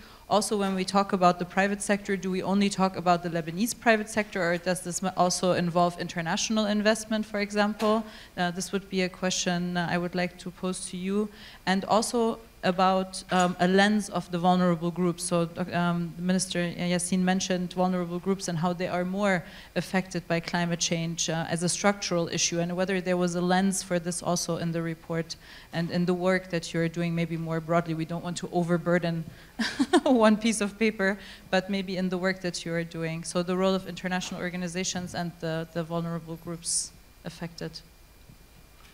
Thanks again. I think I mentioned in my first answer to your first question that the World Bank has clearly decided for the future to finance more projects that are in particular to finance adaptation to climate change and some mitigation, but most importantly adaptation to climate change. So clearly we have decided that from the $70 billion we are lending every year to all the countries in the world, we are expecting that the share of funding that will go to climate adaptation and climate mitigation will increase.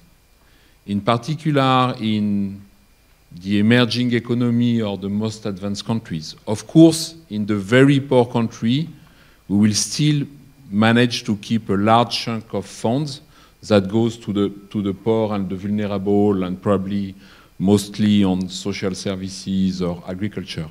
But in relatively advanced economies, such as Lebanon, even if you are going through a financial and economic crisis, our role is going to be more and more to finance what is needed to speed up adaptation and mitigation. So as far as Lebanon is concerned, and in parallel to the production of this report, we have already, to some extent, decided that our future project for Lebanon will be focused on transition to renewable energy and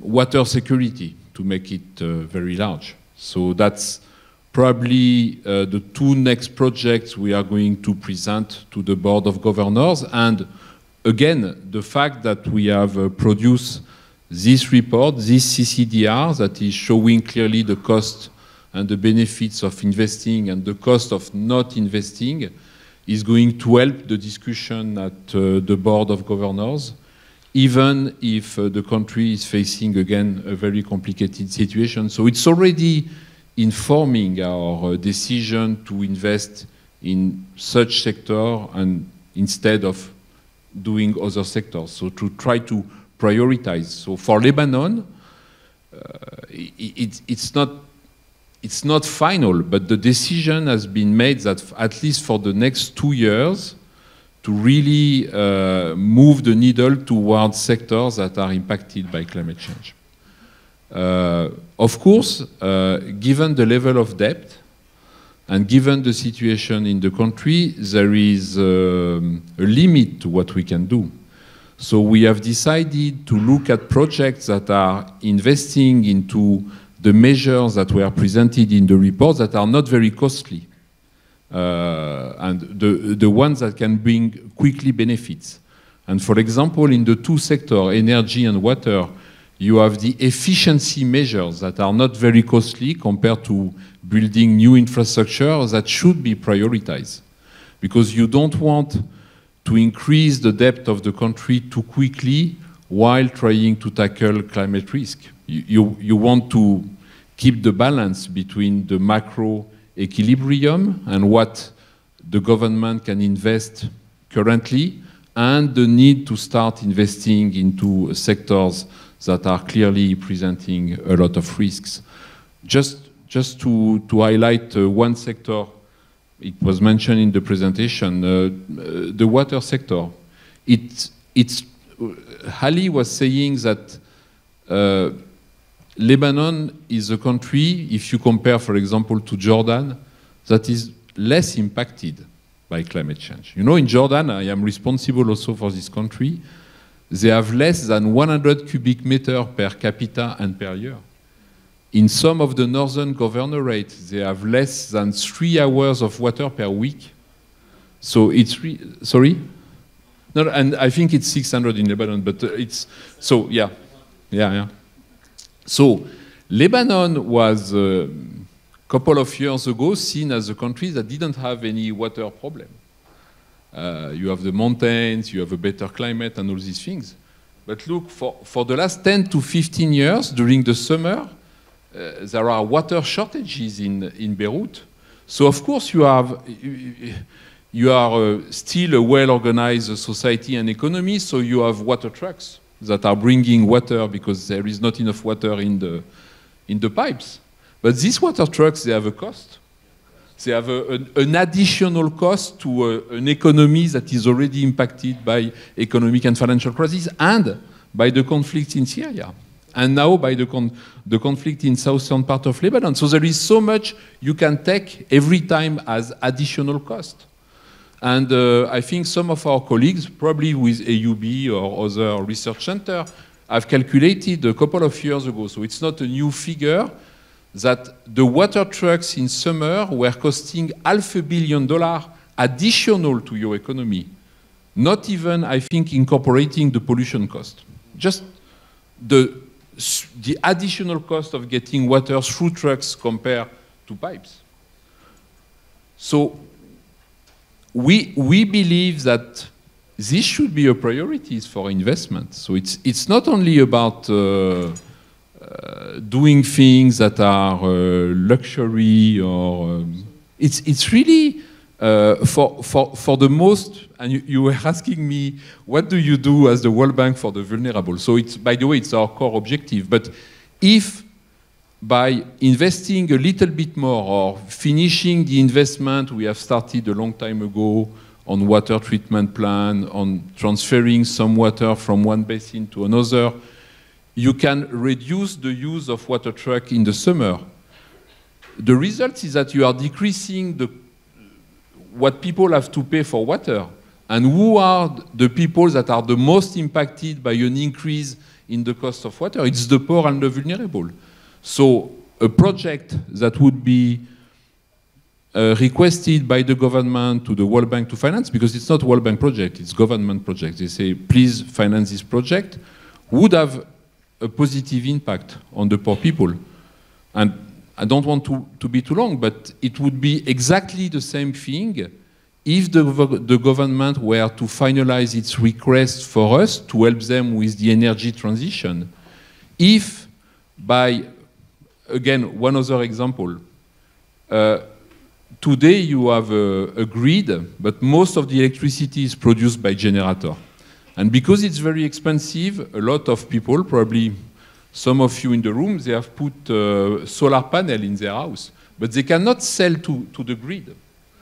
So if we were able to help the government to rehabilitate a little bit the grid, because it's getting a little bit old, investing into a command center, because you need sophisticated investment to make sure that you can absorb variable supply to the grid.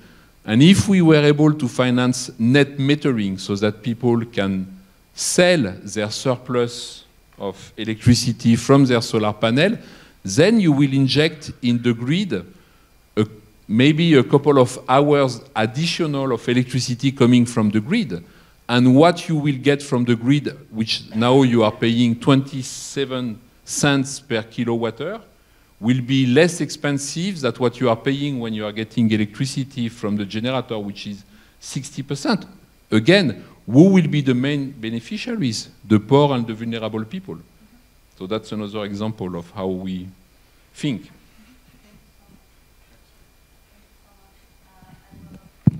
I will move this time to Alain. Sorry, I'm switching it up. Because we are talking about, you mentioned your background in business and the role also that this plays in understanding the multifaceted approaches that it takes to get these kind of plans actually into action. So I was wondering what the role of social entrepreneurship could be also in Lebanon, because we've heard, for example, about solid waste management. We know that there's also a lot of creative and young startups that are working on recycling and things like this. So can you reflect a little bit also on these new approaches in Lebanon and how that can contribute maybe to a positive change in the future on climate change? Thank you. So I'll take it down a bit from the macro level to the meso and micro level and more on the ground what's happening maybe. We have a context, I think everyone knows the Lebanese context, and in terms of FDI, in terms of cost of energy, skilled labor, and all the challenges that we have. But at the same time, we have opportunities, and I think with, you know, my specialization is more into alternative business models, circular economy, social entrepreneurship, and I think we have a very young, dynamic ecosystem around these that needs to be enabled. We've been waiting for the past 5-6 years for a law on social entrepreneurship, and it's not happening. We've been waiting on, you know, support the SE ecosystem as well as other types of organizations that can have impact and are impact-driven, yet sustainable in their business model, not to rely all the time on aid. And I know we have AFD with us who support such initiatives, so which is a good thing. For me, maybe also to link it to the overall economy, and I believe that any support for Lebanon coming to the private sector, like with the EU, the economic assistance strategy to Lebanon, now for the private sector is not taking only into account the, you know, the social and the economic aspect, but it is linking it to the EU transition. And this is essential for me. If you want to support any private sector initiative, it has to look into the economic aspect, so balance of trade, for instance, import substitution, and looking at these important themes, not just yet supporting another initiative that is happening. You know, a silly statistic that I find that we have in Lebanon, if I'm not mistaken, we import $25 million per year of organic waste, organic fertilizers to Lebanon.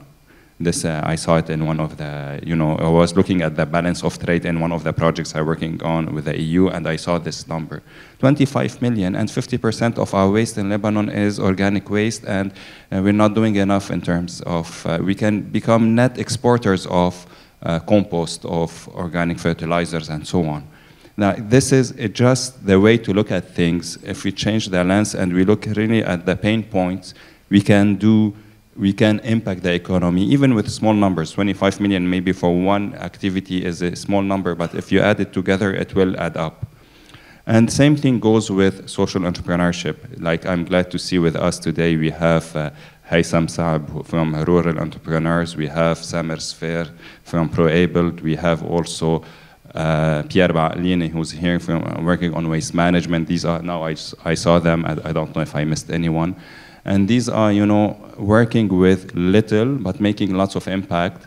And funding these organizations and supporting them is the way to go, because at the same time, unlike NGOs, which I respect a lot, at least we hope that with social enterprises, you fund them once and twice, and then they become sustainable and, you know, productive for the economy. We still need NGOs. I'm not saying that we don't need them, but I believe more in this model that is more sustainable in terms of economic models. And I think, you know, since we're talking in this plan about the waste management, I think a lot was done with social entrepreneurs. I mentioned Pierre, but we have Libana Jaja also. We have George from Live Love Recycle. We have Nadira, Rabia Nadira, and others who've doing wonders because they have a minister supporting them and, you know, once again, listening to them and giving them opportunities. So if, once again, I'm all with, you know, it's easy to blame the government and saying they're not doing and they are the cause of the, you know, the problem, but if they become allies with the private sector, with the universities, with the NGOs, I think a lot can be done. So these are a few examples, and maybe so to end on a more positive note. Well, I will give the last word to Ziad, and I don't know if it will be a positive note. I leave it up to him to decide. Well, I look to be very negative. Huh? And then we will have a chance to take a few questions. This is quite a large room, so it'll be a bit of a challenge, but we'll try also to take some of your questions. Ziad, I know that now we've been talking about the different sectors working together. I know that also your network also worked on their own plan on green recovery, and that there's sort of also alternative options or plans being worked on. So how important do you think is it to marry these approaches together, or do you believe that there's a merit for sort of walking on different paths, hopefully leading to mitigation or adaptation to climate change? How do you see this collaboration, and what are sort of what's also the role of the very active Lebanese society in these conversations? And we've talked about the citizen, but we know that the concept of citizenship still needs development. So can you reflect a little bit on this? And again, I leave it up to you how positive or critical you want to make it. No, thank you. I don't, by the way, I don't like to be perceived negative, but you know, the situation is so, it's not very promising. Positive, negative, critical. No, definitely, I mean, the scale of the crisis imposes, I mean, kind of a cooperation. There is a need, I mean, to come all together in order to be able to face. I mean, we are facing the consequences of the crisis, but we have to look at the real root causes. And the root causes are there some political, and that's why we need to think and to rethink our strategies to come all together. And that's why definitely, but I want here to discuss a little bit the concepts and the notions and how we understand the role of the different stakeholders and partners in this. I mean, when we are talking civil society, when we are saying civil society, I mean, civil society is a very broad understanding and concept. And here we need to be more, I mean, precise and to put certain, let's say, norms and standards, and normative standards. I mean, the World Bank, OECD, DAC, UNDP, and the platform of civil society, they are working very hard since 2003 on the concept of aid effectiveness, how to make aid more effectiveness. I mean, there is kind of an ODA coming to the developing countries, and how this ODA should be spent in a manner. So we have kind of a parameters and standards to be followed. including the governments, the donors. I mean, talking about partnership, ownership. One of them is the national system. I mean, the donors should respect the national system. They don't have the right to bypass, I mean, all the national institutions whatsoever. While civil society also should abide to certain standards. And we still have, until now, kind of a normative standards called Istanbul Principles, where civil society should abide to human rights, transparency, accountability. But when we are talking about the sector, we are talking about a large amount of networks, or structures, social structures, that they reflect the reality of the society. So in the society you have left, right, poor, rich, corrupt, integrity, etc. So this is, I mean, the concept. So that's why, I mean, we need to be more concise. On the private sector, definitely private sector is a partner. No development without private sector. This is, I mean, we can assume. But at the same time, I mean, private sector should abide to certain principles. The no harm principle, for example, the human rights principles. And that's why, while talking about the role of the private sector, we need to respect the rule of law. We need to have certain regulation. The role of the state, the regulatory role of the state is imperative here. The other, and you raised the question about the municipalities and the local authorities. I also believe, you know, the role of the municipalities and local authorities is important, especially when we are talking about development. No development and no sustainable development without real engagement of the local communities through their local authorities. However, I mean, and by the way, in Lebanon, it's a constitutional article. I mean, it's a must to implement decentralization.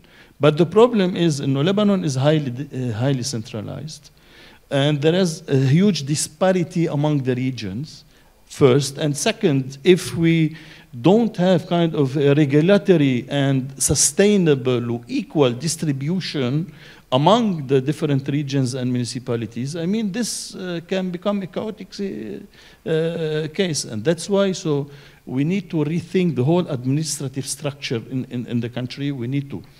And by the way, you mentioned municipal elections. I mean, we are about to postpone them for the third time, which means that the reality of the municipalities is not. So now, are they able to handle, to face the challenges of sustainable development?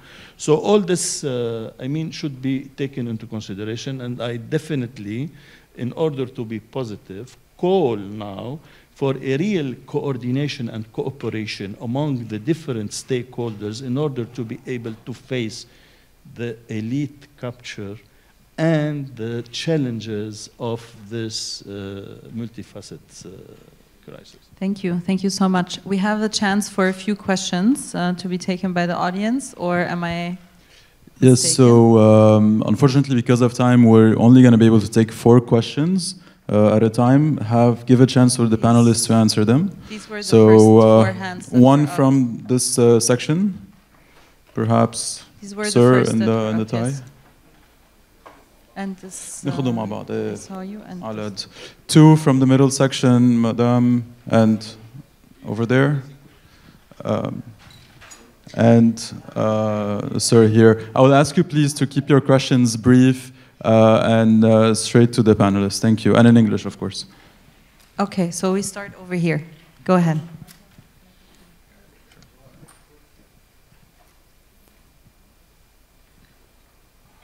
Would have been very interesting to hear someone from the private sector, as you are all talking about the most important sector, and no one here is representing the private sector. Whereas all the theoretical things that you have said, when it will went to implementation, you have to hear those who will be in front of all these obstacles from the public sector, from the World Bank, from all the investment or funds or everything. So I propose for you and for all next time to bring someone from the private sector who can say the real things and the real economy. Thank you very much. Thank you so much. Then I think maybe we can pass the microphone to the lady here. Good morning. I'm Nada Awad Rizkallah from one of the large banks in Lebanon. What I would like to mention also that there is no mention of the banking sector, unfortunately, because we have completely forgotten that there is a financial sector which has been distracted, and there is no recovery plan until today.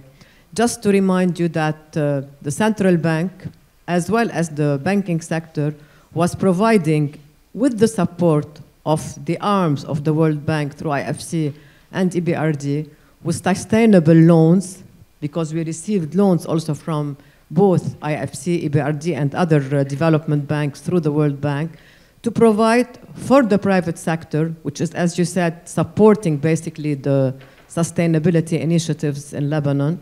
And the funds were allocated actually to the private sector that the gentleman is mentioning here, based on criteria whereby we have implemented sustainable policies within our institutions, and we were monitoring that the funds were going through the private sector to finance their climate support, whether in having more sustainable energy, industries, commerce, etc. And otherwise, we wouldn't continue to lend them. So I think that the recovery plan also of the banks and saving deposits of the depositors is time, after 4 years of this crisis, to be solved by the public sector, and we stop throwing the mistakes on each other, so that we can reboom our economy and we restart, because I don't think any economy can restart or reboom without a financial sector which is safe in the country. Okay. Thank you. Thank you so much. Then we have one question over here and then one question up. I'm sorry, and then I'll have to cut, but we will go to a break. Okay, sorry, apologies. Then I will add you to the list, fair enough, and then we can go to the break and discuss together with the panelists. Go ahead, please. Hello, good day. This is Maurice Maawad, representing the Lebanese Private Sector Network. My question is addressed to everybody, in fact. Our colleague here, he mentioned the public and the private partnership towards investing in the climate change. So according to the IPCC in 2022, they published a study about how much, because climate change is directly related to carbon reduction emissions and mitigation and adaptation. So they've done a study and they published how much it will cost on average worldwide to reduce 1 ton of CO2 equivalent. My question is, to what extent is Lebanon aligned with this benchmark? First question. The second question is, what are the policies being set nowadays through the Ministry of Environment to be able to deploy enabling environment for the private sector, whether locally or foreign investors coming to Lebanon to invest in this industry? Thank you. All right, thank you so much. Then we'll take the lady up here and the gentleman over here for the next questions. Do you have a mic? Could you pass, sorry, could you pass the microphone? I would rather collect rather than, yeah.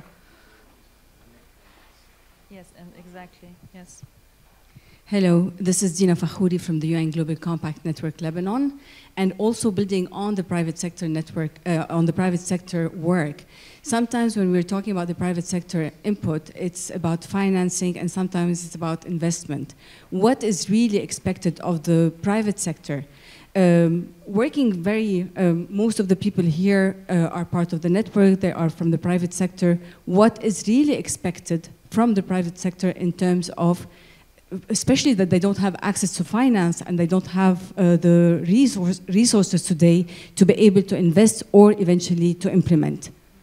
Okay, thank you so much. And then we have the final question. Do we have a microphone over here? And then we'll do one round of answers and then go to break. Professor Assamani, thank you very much for all the useful information you gave us.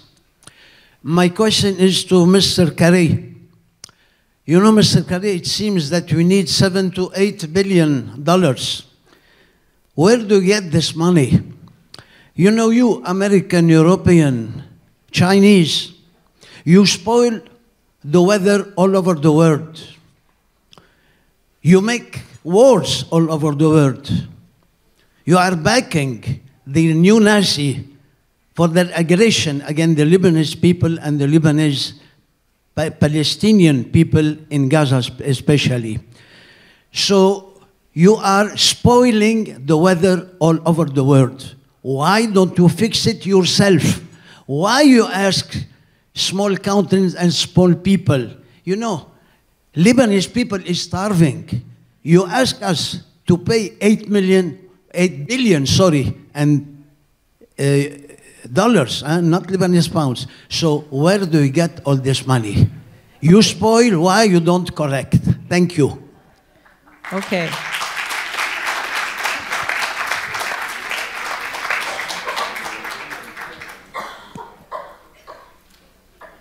So I will leave it up to the panel to react.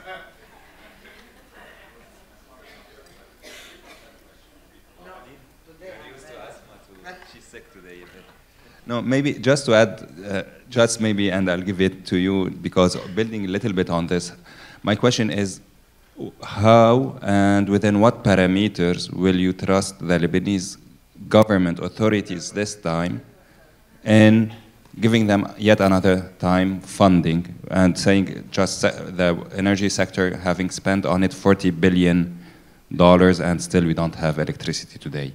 So what is going to change this time with this plan or other? How is it going to be tackled differently? Okay, I didn't expect you to ask another question since you're sitting on the panel. Yeah, sure. I was reading this and thinking about it. Sure, okay. There was a question about the benchmarks, I think, for you. Yes, I think the point on, I mean, a lot of questions of private sector, and then we'll ask my colleagues to answer them. But one thing we are doing, and this is a direct answer to Mr. Maurice from the Lebanese Private Sector Network. You know, we launched in the COP, but recently we moved ahead in the Lebanon Green Investment Facility. The Lebanon Green Investment Facility is an initiative from the Ministry of Environment, UNDP, and we're including more partners now.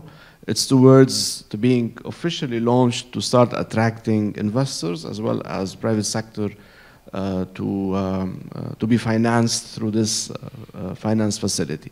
It's basically private to private at the moment, fully run by private sector, registered in Europe, to attract investors in green investments, renewable, even more. But now the focus, because this is the low-hanging fruit, is on renewables. And it will benefit from the climate finance opportunities, bringing the Green Climate Fund on board to have some blended finance instruments on board, part loan, part grant, or de-risking some of these investments. So this is, we put a lot of time and effort to make this a reality. It's now out there. I think very soon we're going to go on a road trip to Europe to present it to some of the financiers in London, Brussels, Geneva, and elsewhere.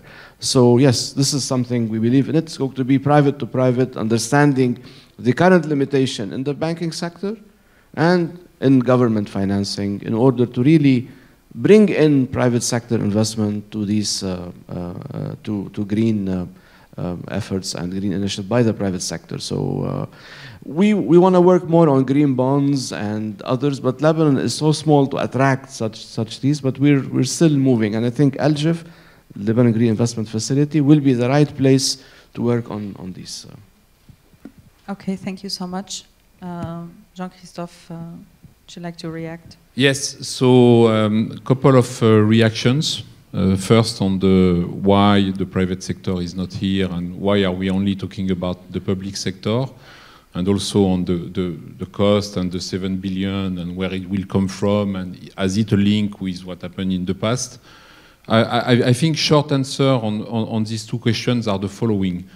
First, if you want the private sector to come and invest in a country, for example, in the energy sector, you need to de-risk the perception from the private sector to invest in a particular sector. And for the time being, as we all know, EDL is not necessarily in a good shape. So in order to attract the private sector to invest in large solar farms that will sell to the public grid, you first need to have a plan to strengthen and improve the governance of EDL. And one of the first measures we are pushing for is for EDL to publish the first audit since 12 years. There is no financial audit of EDL for the last 12 years. So no large private sector investor will invest in a solar farm that has to sell its electricity to EDL if you don't fix the financial management and the governance of EDL first, and that's, you have to do, sorry? Sorry?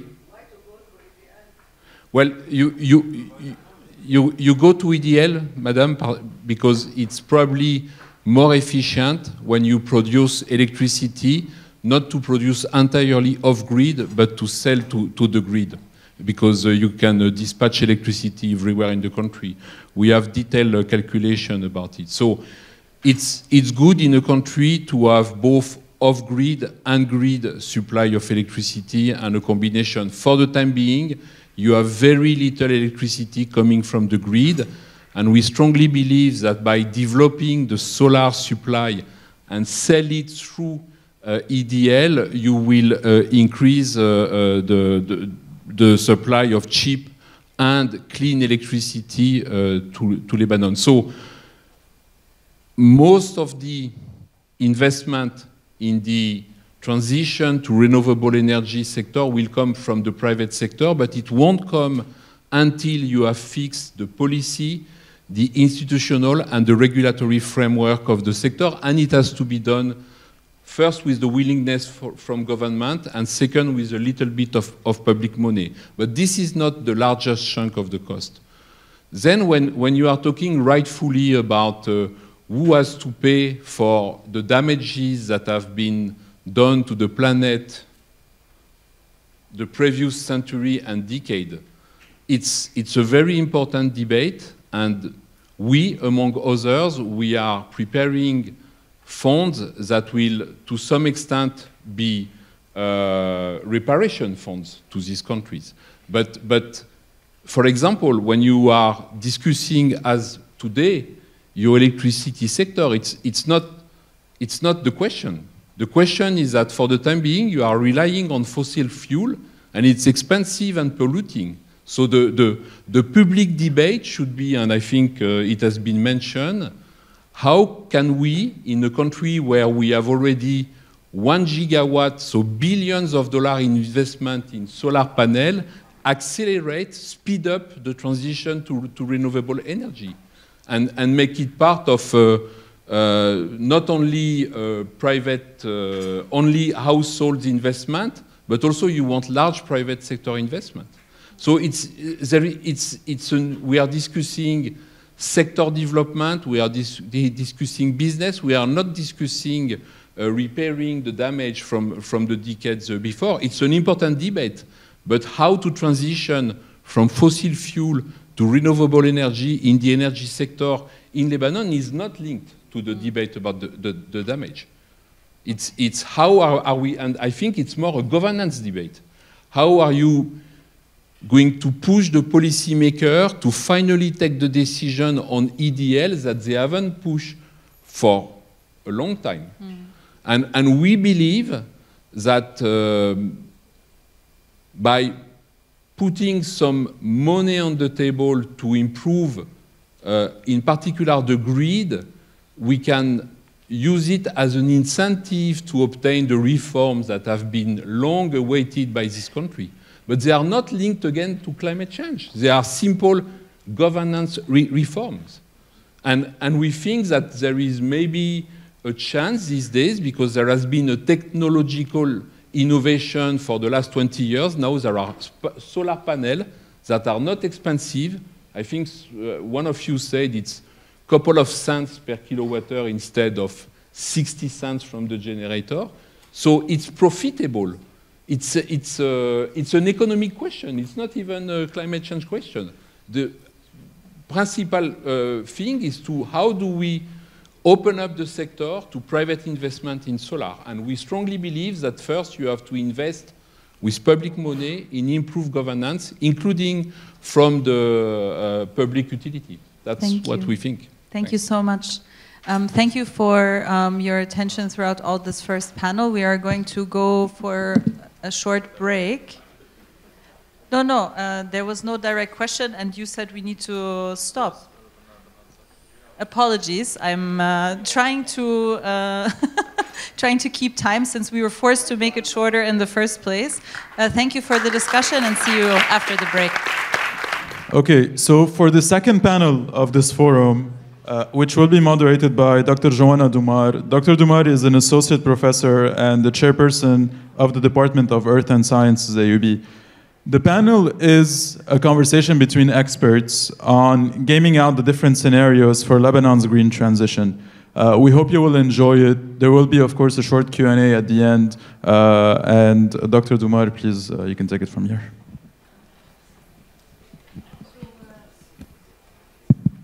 Good morning, everyone. So it's a pleasure to be here to discuss this important topic. And just a small briefing about what we're discussing here for those who joined. So in general, Lebanon has been deemed with a very low capacity against climate change. And due to the poor infrastructure and legislative and institutional reforms, many sectors that are considered vitals are very poorly developed and are in need for development. So our panelists will be talking a little bit more about the major sectors that are needing reforms. And in the CCDR report, as mentioned by Dr. Ahmad previously, two scenarios were proposed. The first one was the muddling through, or the second one, to make reforms. And I hope that our panelists will be giving us also a spectrum of possible scenarios to make this possible in the future. So I start very briefly with the introduction of panelists. So I start with Mrs. Lamyan Bayid. It's a pleasure to have you here. So she's the president at the Institute of Finance of Basit Felayhan and the vice chair of the UN Committee on Experts on Public Administration. So she contributed to founding the GIFT MENA network of civil service training schools in the MENA and MENA PAR network of research and public administration. She authored and contributed more than 41 publications and founded the semi-peer review journal As-Sadisa Journal of Public Finance and State Building. She is awarded la Légion d'honneur and the Chevalier de l'Ordre National du Mérite for her significant contribution to the development of cooperation ties between France, Lebanon, and the MENA region. Thank you for attending this panel. So I move on to Georges. Thank you, Georges Mitre. He's an associate professor of environmental sciences and director of the Land and Natural Resource Program at the Institute of the Environment at the University of Balamand in Lebanon.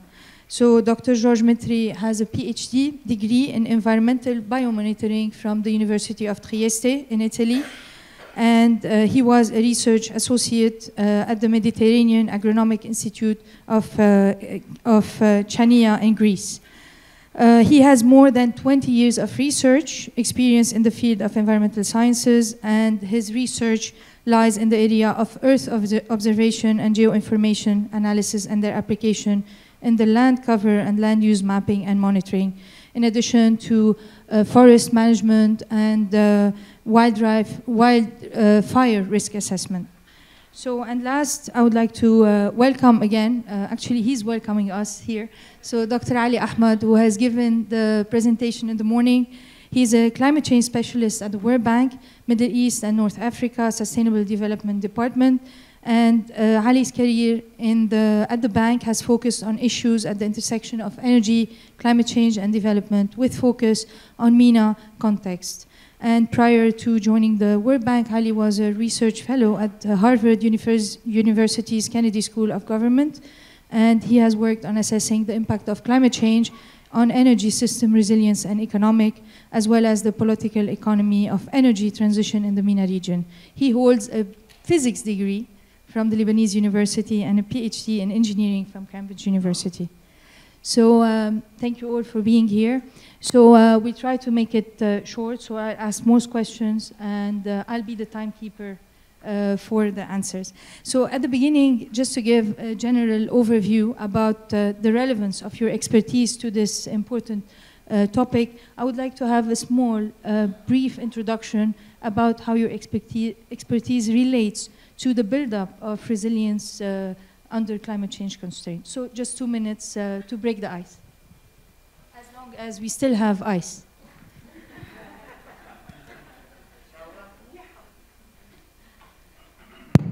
Thank you, Joanna.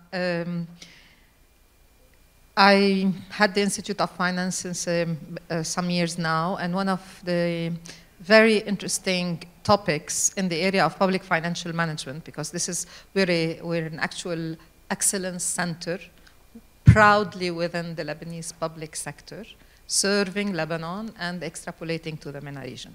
So in the area of public financial management, where we do policies, capacity building, and lots of development cooperation, there is an area that was very dear to our heart. It's called public procurement. This means how the government spent its money. And in public procurement, there is a wonderful tool, which is actually where the sustainability comes, where our responsibility towards the new generation comes. This is sustainable public procurement. Now, I just want to remind you that maybe you hate your government, maybe you hate your public sector, but there are in institutions that do fantastic jobs, and when they do spend the money in the right way, because governments are the biggest buyer in an economy, they can do wonderful in changing the habits of consumption and production towards socially, environmentally, and economically sustainable products. Thank you. Thank you so much, Joanna. It's always also a pleasure to be on the stage again.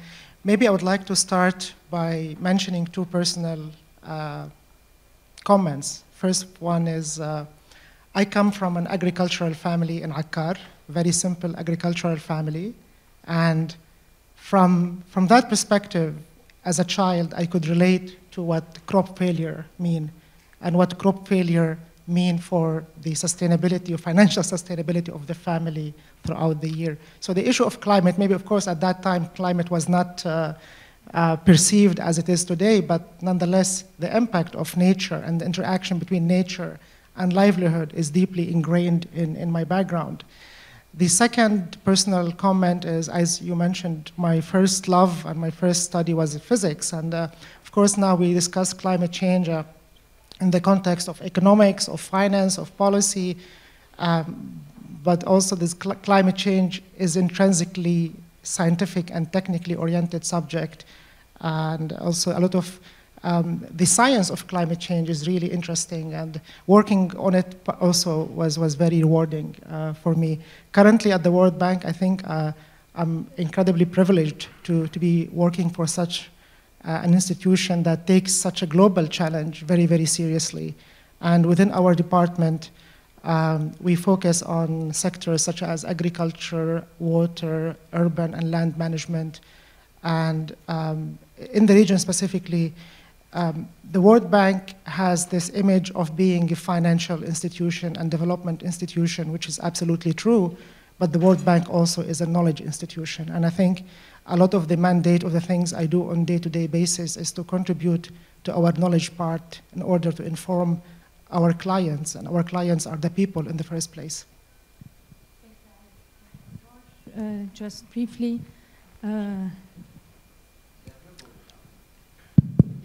it's working very well. So, yeah, myself, in brief, I study and research forest fires. And I started to research this topic more than 22 years ago. And of course, things have changed since we started working on forest fires. And then I noticed throughout the process that there are many other aspects I need to cover to address fire risk and to study fire risk. Among these is climate change. And we started seeing that we live in a changing world. And that's why 4 years ago, I worked on publishing a book on managing fire risk in a changing world, whether dealing with environmental changes, including climate change, and socioeconomic changes.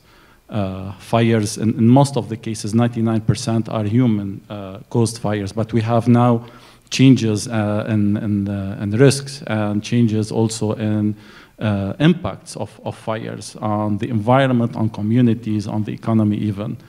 But not only that, then we said, okay, we need also to understand better how snow cover and changes in snow cover regime affects also fire risk. So we started studying changes in snow cover in Lebanon, of course. After that, we said, okay, we need to understand also how droughts are affecting fires. So we did extensive research on monitoring droughts over the past 60 years. Then we said, okay, there are now other problems that are interrelated. One of them is outbreaks of pests and diseases in our forests.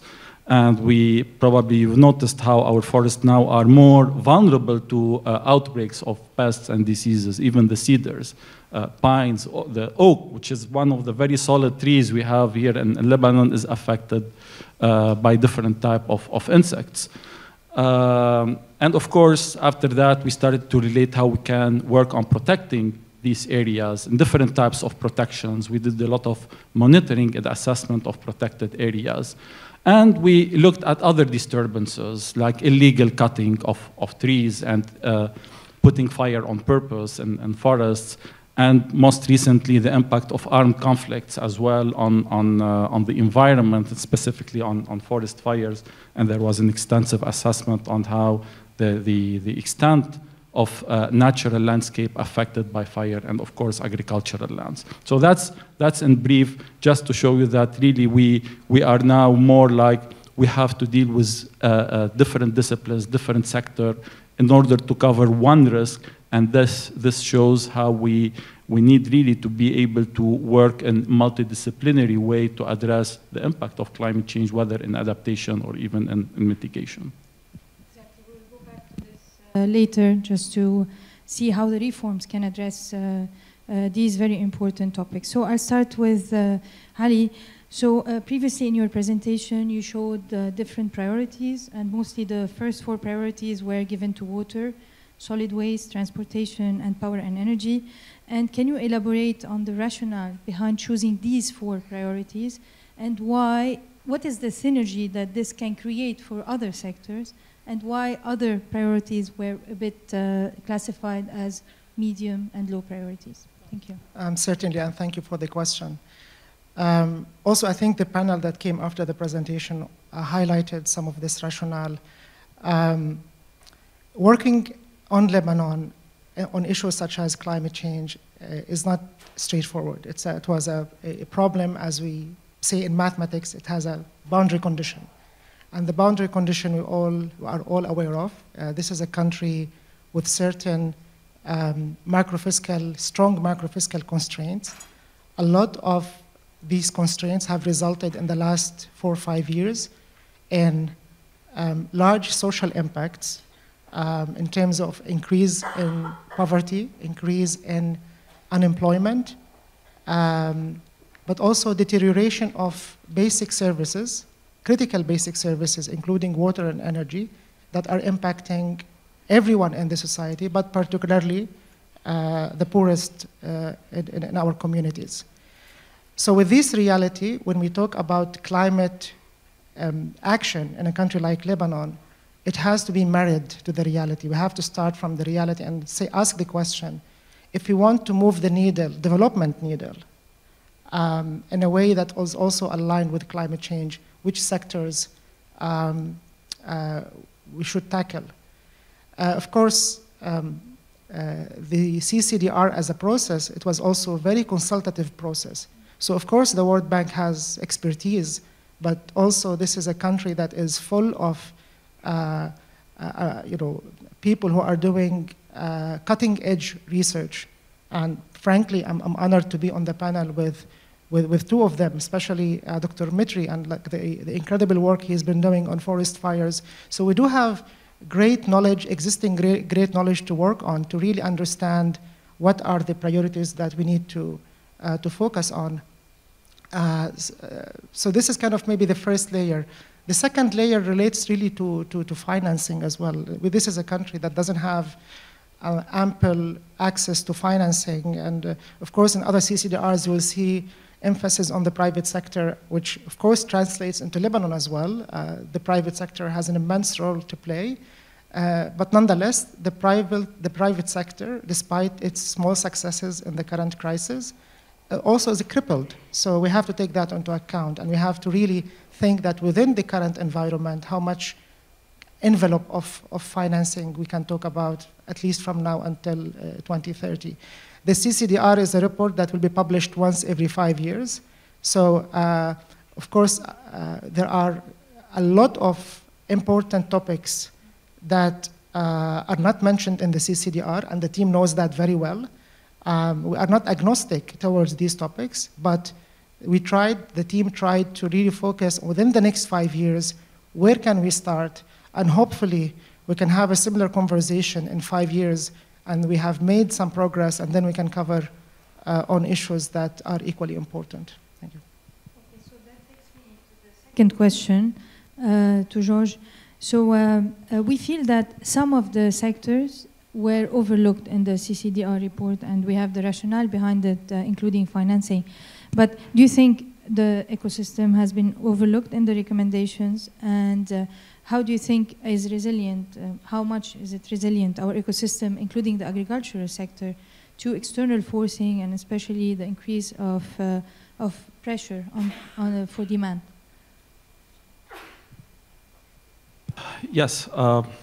So the forest sector is definitely one of the very important sector to address, and definitely it has to be, it has to be given more weight in the CCDR and some other report. Now, the good thing is, in Lebanon, we have the National Strategy for Forest Fire Management, which was also recently updated. We have the National Forest Program, and we have it was addressed in the NDC, it was addressed and hopefully in the NAP that's coming soon. So that's fine. But forest as well as other ecosystems, they are under increasing pressure, let me say, put it that way. Why is that? Because of, again, not only environmental changes, but also the socioeconomic changes. Yes, our ecosystems are becoming less resilient, and I give you one example when working on forest fires. 10 years ago, we modeled the impact of climate change starting 2020 to 2030 using projected climatic data. And we've noticed that in the high mountains, so I'm talking at 100, 500 meters above sea level and above, there is increasing drought condition, mostly in north of Lebanon. And we said, okay, so we expected, it was in a study published back in 2013, that starting 2020, we might start experiencing fires in this ecosystem, which never actually experienced fire before on record. And in fact, in 2020, we had, for the first time in Lebanon, fires in our cedar forests. Never recorded before. 2021, we had, for the first time, fires in the juniper forest ecosystem, which also grow at higher elevation than the cedar, 2,000 meters and above. Why is that? Because, again, I was talking about the increasing drought conditions. Now we have less number of we're moving more towards years with less number of snow cover, increasing drought conditions, and these systems are very vulnerable to new disturbance like fires. Why? Because a cedar forest cannot regenerate and recover after fire.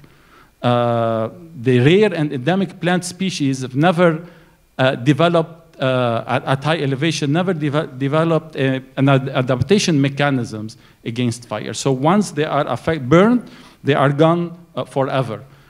So that's actually the vulnerability I'm talking about. There was another interesting study that actually we worked at the basin level. So we looked at also we assessed vulnerability towards, in the water sector, including the forest. Here we merged the two towards climate change. So we looked at exposure, which is everything happening at the climate level. We looked at, before vulnerability, we looked at sensitivity, and that's another component that we need to look at. And of course, as a product of sensitivity and exposure, we have the potential impact, which we combine it with adaptive capacity. So to a certain extent, we are doing well at the basin level, and that was Nahr al-Kabir, was a study with the ASQA. But when we added to the formula adaptive capacity, everything really changed. In Lebanon, it turned out that we have very low adaptive capacity. And that's actually when we start seeing in the short term and the medium term high vulnerability, simply because we have low adaptive capacity. So even with the slight changes in the environment, slight increase in temperature, but with very low adaptive capacity, we have very high vulnerability. That's actually how the situation is currently. Linear effect exactly. of. So we'll go back later on to you to ask you about what to include in the reforms in order to account for such an important sector. So Lamia, I would like to go to you now to discuss a bit green financing as one of the key interventions to achieve green transition and recovery and climate proofing. So can you tell us more about it and how it applies to Lebanon in general? And my next question, just in case you want to merge it, so how do you classify the opportunities of Lebanon to compete over climate finances, especially when asking for fundings to do reforms, and we see the bill is quite immense?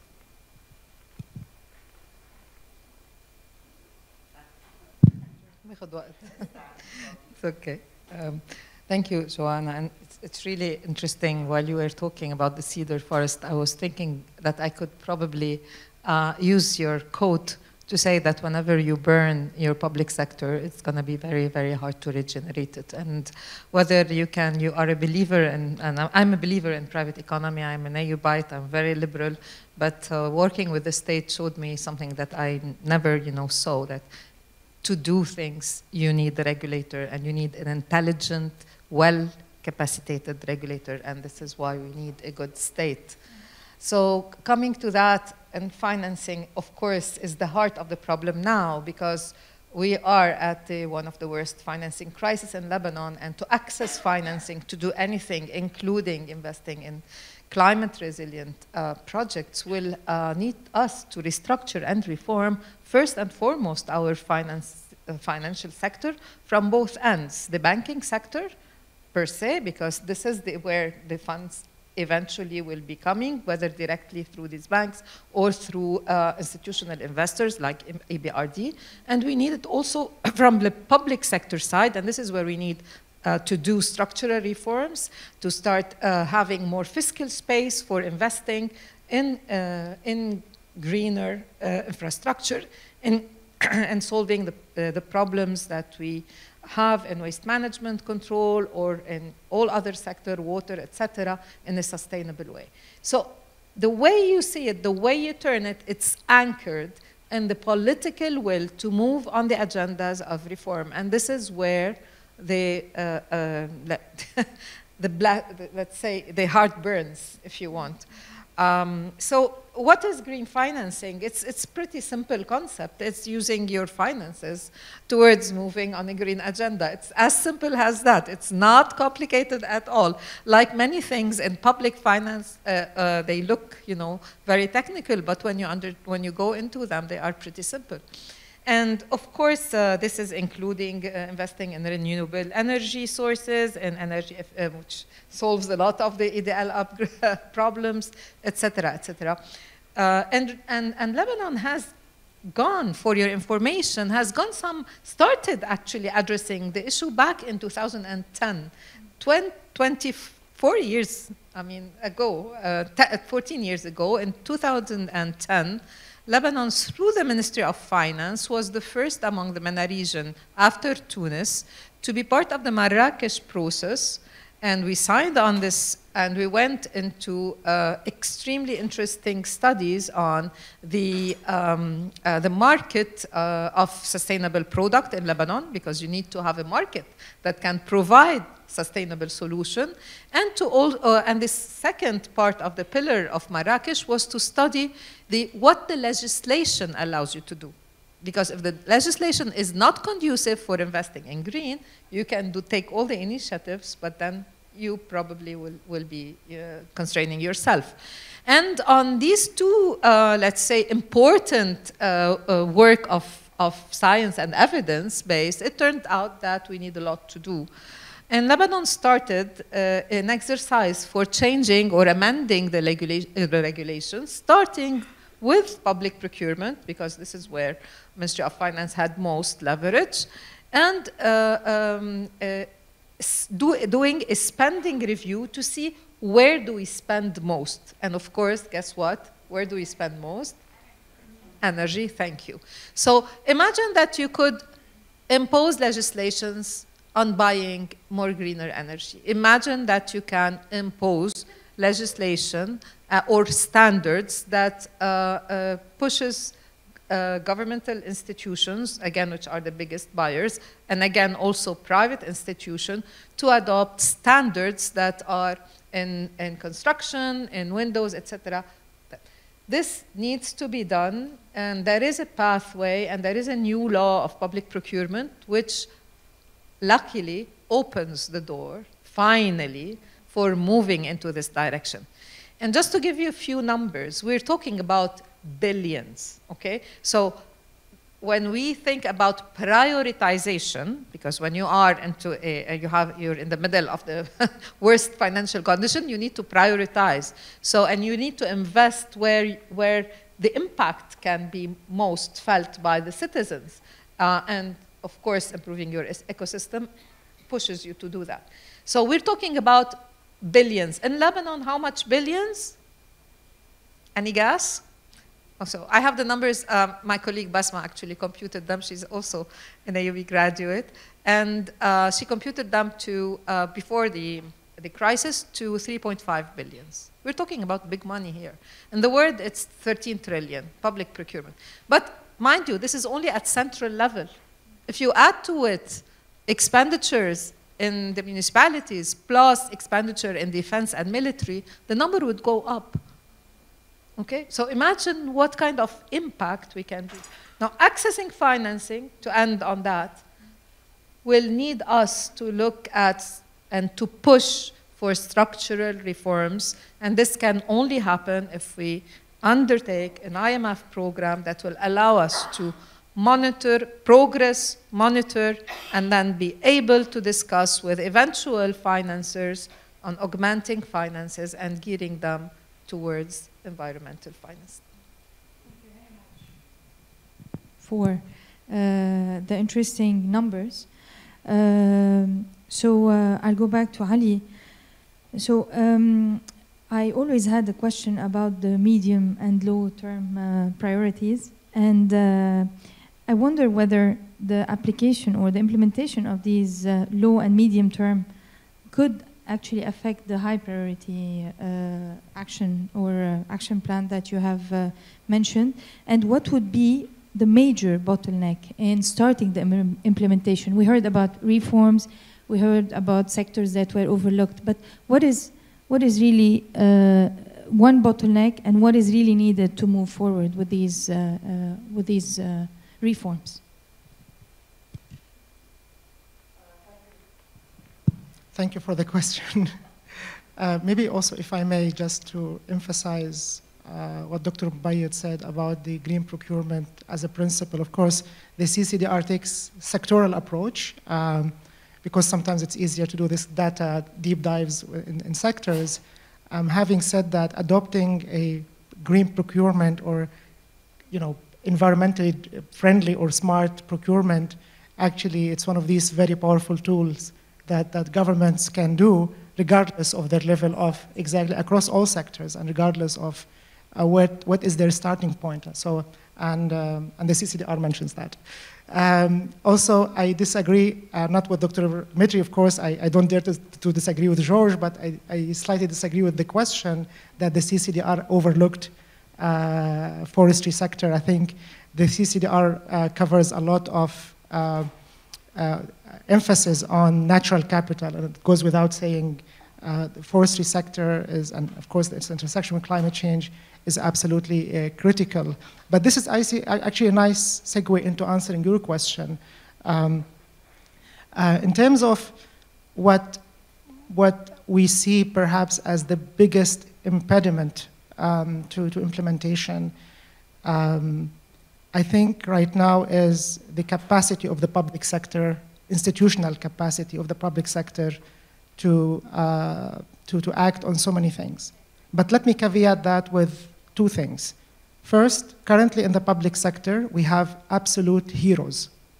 I see in front of me, we have people from the Ministry of Energy, we have people from the Ministry of Tourism, with whom we worked a lot. We have, or we had at least, I saw them in the morning, people from the Ministry of Environment. So those public sector people are working under immense conditions you all are aware of. There is no need for me to reiterate, and still producing.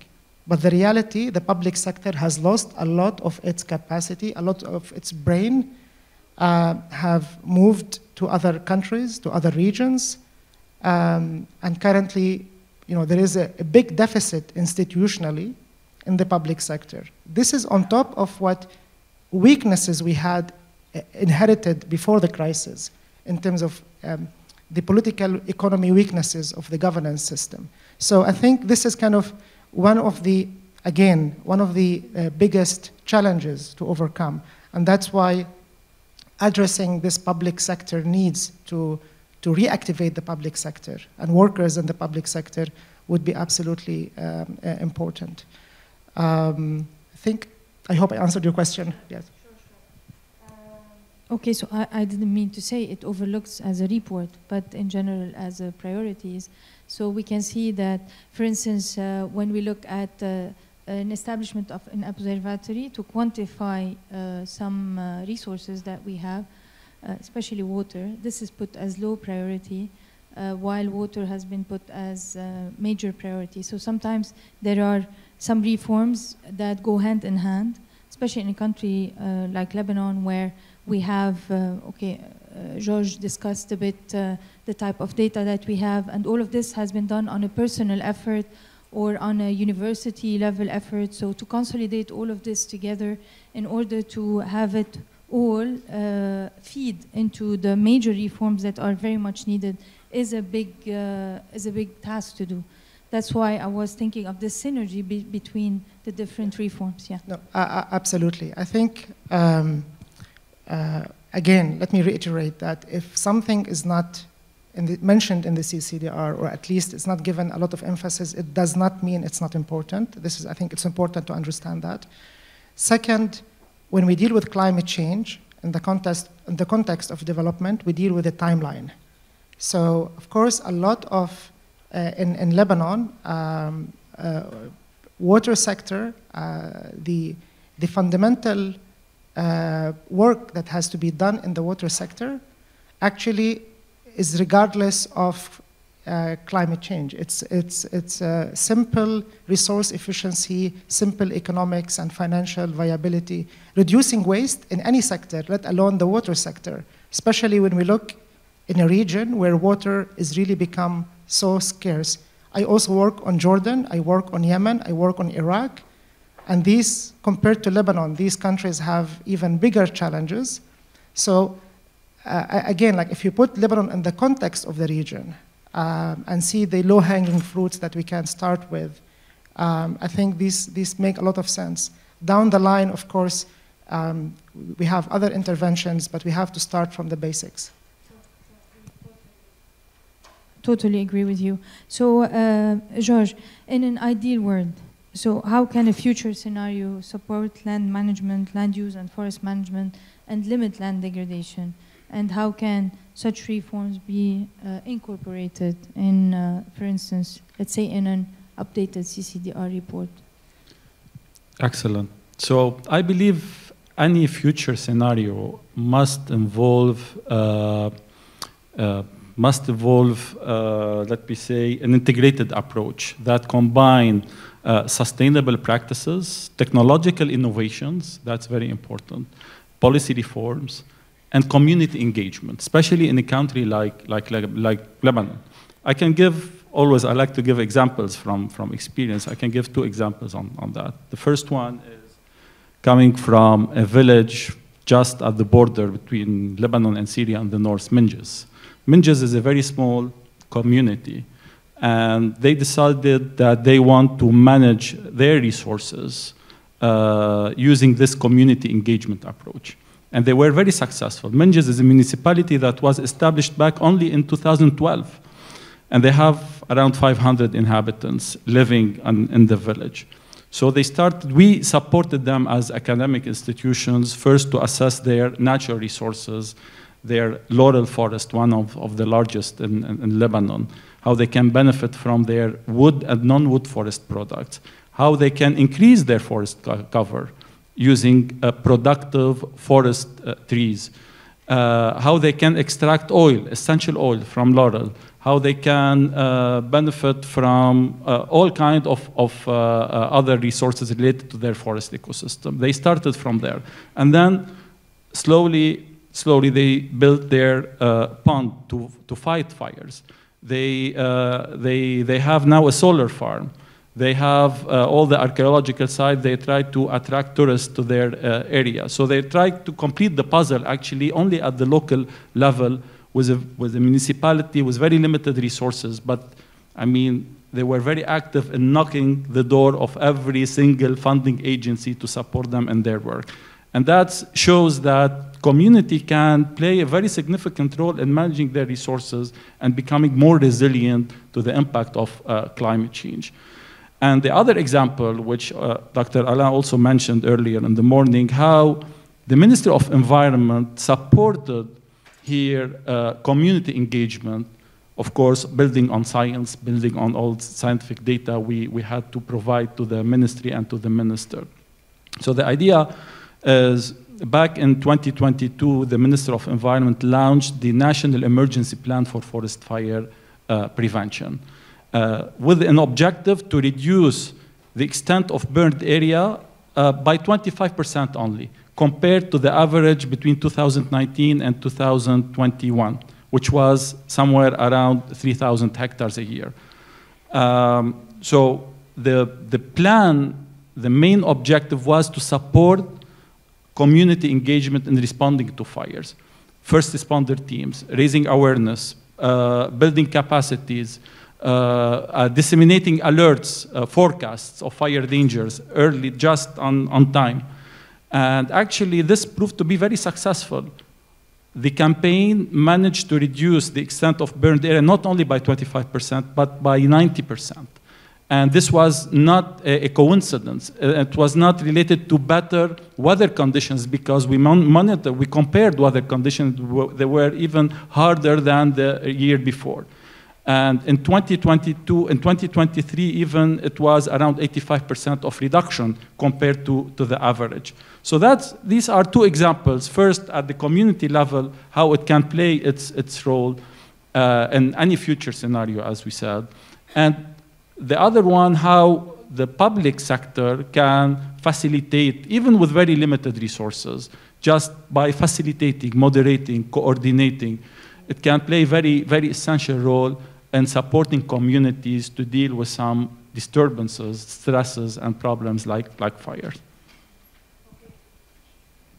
So this takes me to a next solution. So we'll be talking about decentralized effort, and you have been talking about the importance of having a state to regulate all of this. So is the job of the state just to regulate this, or does it play a bigger role? And what are reforms that should be done at the level of governance and institution to ensure, first, fiscal transparency and the right implementation of all of these suggestions that were given in the report?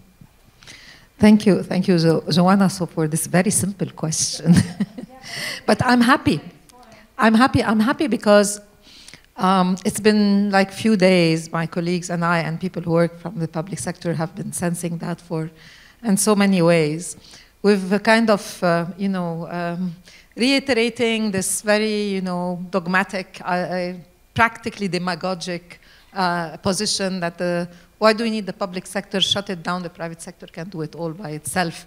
And I say, great, fantastic. I love private sector. I came from private sector, but just tell me how. Tell me how. I mean, how are you going to do it without a regulator, without an enabler, without intelligent people who can be interlocutor of international institutions like the World Bank, the EBRD, and everybody else? Please let me know. If you have the solution, just let me know. And when you have problems among yourselves, because there are private sector and private sector, who's gonna arbitrate? Who's gonna help you from scavenging each other? I mean, who's gonna help you really play the fairness game, the competition game? So that's, I close on that just to thank you for inviting the belief in our institutions to the table, because I think that's what we need to start. We need to start by believing that we need public institutions and we need strong, talented people in those institutions. And by public institutions, I don't mean ministers, excuse my frankness, and government. I think we need institutions in the full sense, because ministers come and go. These are the political level, but the institutional level needs to be strong, competent, and meritocratic. And this is where you as citizens, you have a role to play. You have a role not to accept incompetent people in government and to find ways to voice that. We need that from both sides to enable the decentralized level to work better. And we need that because the decentralized level also needs the regulator. They cannot work without the regulator, without the enabler, without the one that carries all these big burdens of helping the municipality like Minges, which we visited, and by the way, we had it on a different panel. We love his work. We love the work that you have been done. Congratulations. And really, it's a fantastic level, but they cannot work if there is somebody who's not, who's kind of pushing them down. They need an enabler, a pusher. And eventually, a state that facilitates for them financing, so that they can eventually have a better fiscal position to be a potential client for accessing financing. So yes, we need a lot of reforms, and definitely, and it's not because we work in public finance, but everybody knows that this is where we need to start. We need to definitely have an improved budgeting and medium-term frameworks for budgeting. We need to have, of course, internal audit strengthening, and we need to overhaul our taxation system to be more fair and more equitable. We need absolutely to move on with public procurement so that it becomes not only sustainable, but also more transparent through e-procurement system that you can access to know who is bidding for what and who is getting which contract and what. So, and this is the societal shift that we need to all do, enabled with evidence-based internationally aligned policies and with people and talent in government. Now I'll put his hand on a very, very, very difficult topic, which is the exodus of talent from public institutions. And this exodus of talent is a little bit like what you described. It is the fire that is burning our state, and we are not even looking at that in the right way. And my fear that it continues without this society having any position on that. And once we're losing all the talent, whether in the military, security, water, etc., we're inviting incompetence in. And frankly speaking, I would really, from this panel, urge and encourage you to have those people from the CNRS who did fantastic work on fire fighting, on the phosphorus, fantastic reporting, prevention, who are doing wonderful scientific jobs and research, inviting people who are running the Litani River Authority, the guardian of our water sector in a sense, and our water data history, by the way, which as Aggie we always refer to. I'm an Aggie. Inviting the water authorities, the people who are really handling the problems every time on the ground, dealing with these very tough issues, to think with you and to provide you with elements of solutions that may come from their experience. Thank you. Thank you, Lamia. We've discussed this earlier also, but I know for a fact that the CCDR did consultations with the CNRS and with all the responsible in the public sector to come up with these suggestions. So I wonder, you said that this report will be updated every 5 years.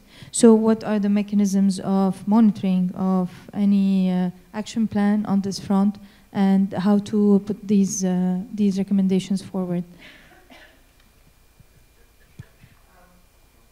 Let me, in the launch yesterday at the World Bank, our director mentioned something I think that nicely positions the CCDR. The CCDR is not a document where we tell the Lebanese government what to do or the Lebanese people what to do. The CCDR is a contributor to the debate. It's a debate. Clearly, the World Bank is a strong partner with the Lebanese people, with the Lebanese state, and we continue to play that role. I think the CCDR is an exemplification of the Knowledge Agenda partnership, but we have also partnership on issues that translate this vision and agenda into reality. Yeah. Now I think we're just right on time.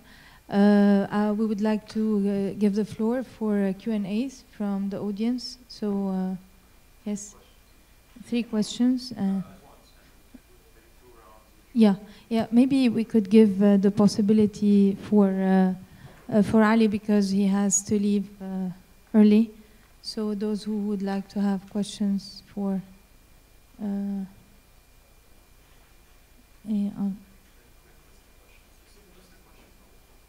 yes, but we need the mic. Who's?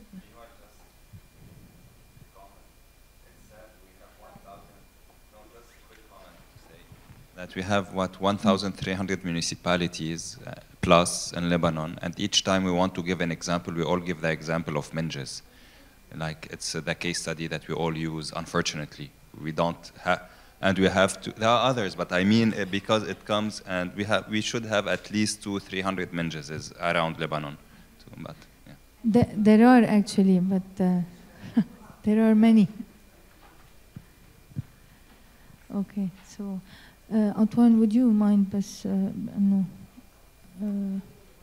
Yes. Hi. Yeah, just following up on the previous question, actually. I think it's a very good ask to make to foster the connection between citizens, private sector, and especially the municipal level, like the lower levels of the different institutions we have. I think especially for the private sector, those people that really hold like great solutions, like seeds, ideas, technologies and so on that they want to bring forward, they're quite flexible on where to get that started. So it might not be in the community that they might be living or started out what they're doing. So my question is, for practitioners out there, for people in the private sector, how would they go and start actually finding those institutions that maybe not have a track record yet, but would be open to these discussions? I think that's something that's really hard to map. So how can we get into more transparency with that?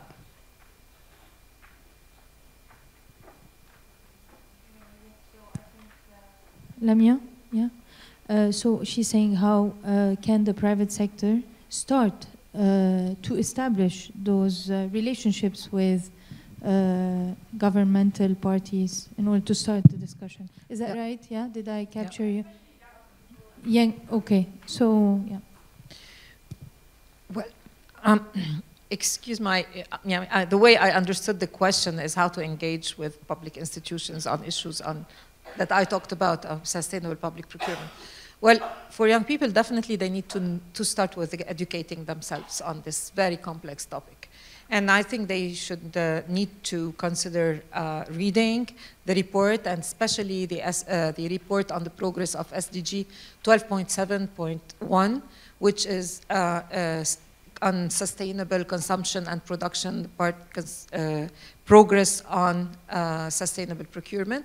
They can understand the scope of it, and they can understand also the how to make it possible. This, and how to make it possible is through the 3 pillars of the SDG 12.7.1. First, the legal pillar, so help and push and lobby for legislations that are environmentally sustainable in public procurement or in others, d'ailleurs.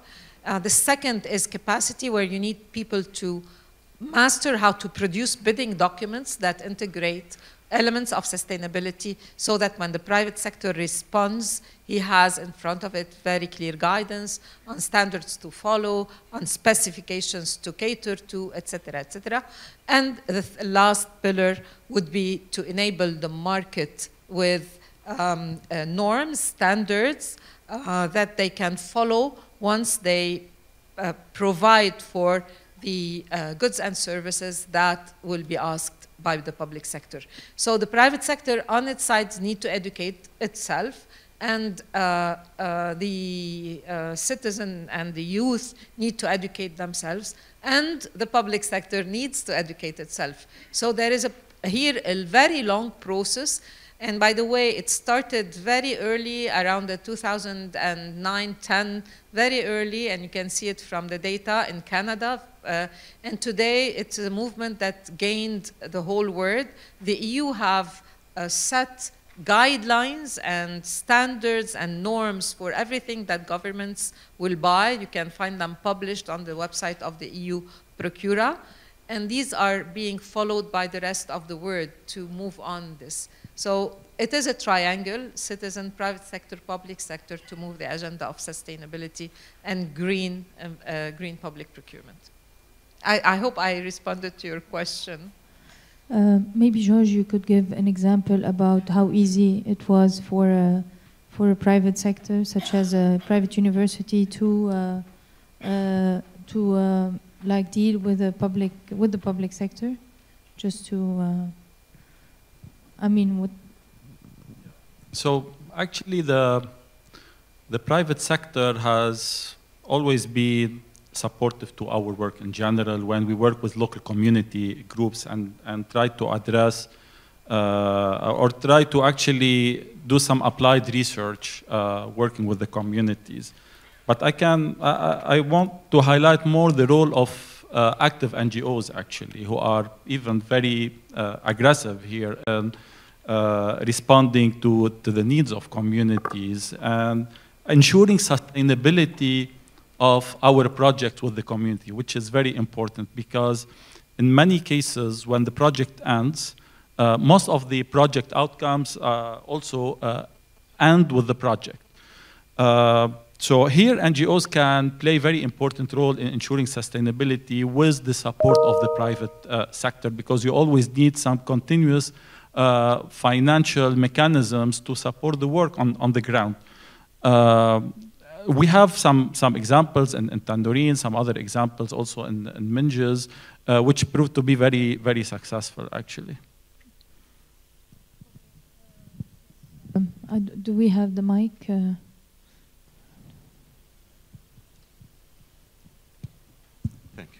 Thank you. So my name is Salim Adib. I'm a professor of public health at the AUB.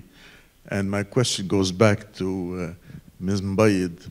I think that we all are fully aware of the importance of the public sector supporting any move towards a future that is greener, more successful, more prosperous for all of us. In medicine, the first rule of medical ethics is not go do well to your patient. It's first do not harm. Our problem, I think, with our public sector has become really the presumption that they will harm us, that a project will keep going on until somebody notices that there is a way of siphoning monies outside the system, and then they block it until this siphoning happens. My question is, What is the progress that we've made so far in terms of legislative advances on the issues of conflict of interest that is killing the public sector, directly or indirectly? Maybe you would know, or anybody else in the panel.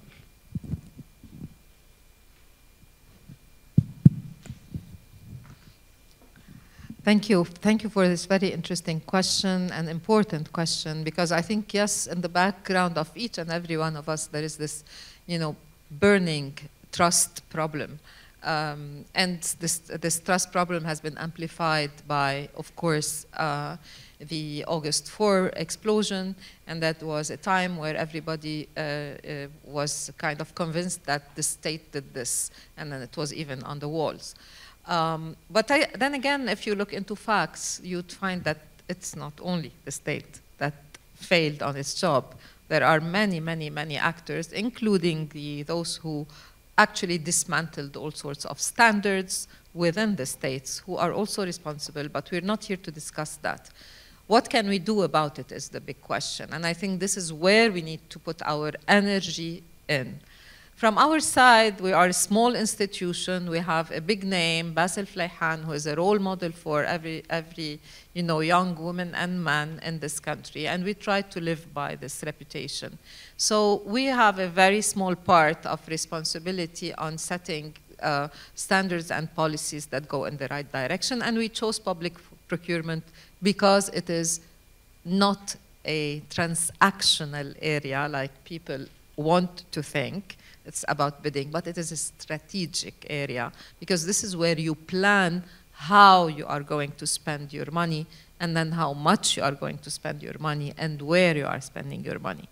So, and there is a long way to go to actually make this triangle work so that trust can be rebuilt, at least in this area, knowing that this is the area where corruption thrives the most by all the numbers. OECD numbers, when you look at the bribes and corruption number, you see the public procurement is around 57% of all corruption is there.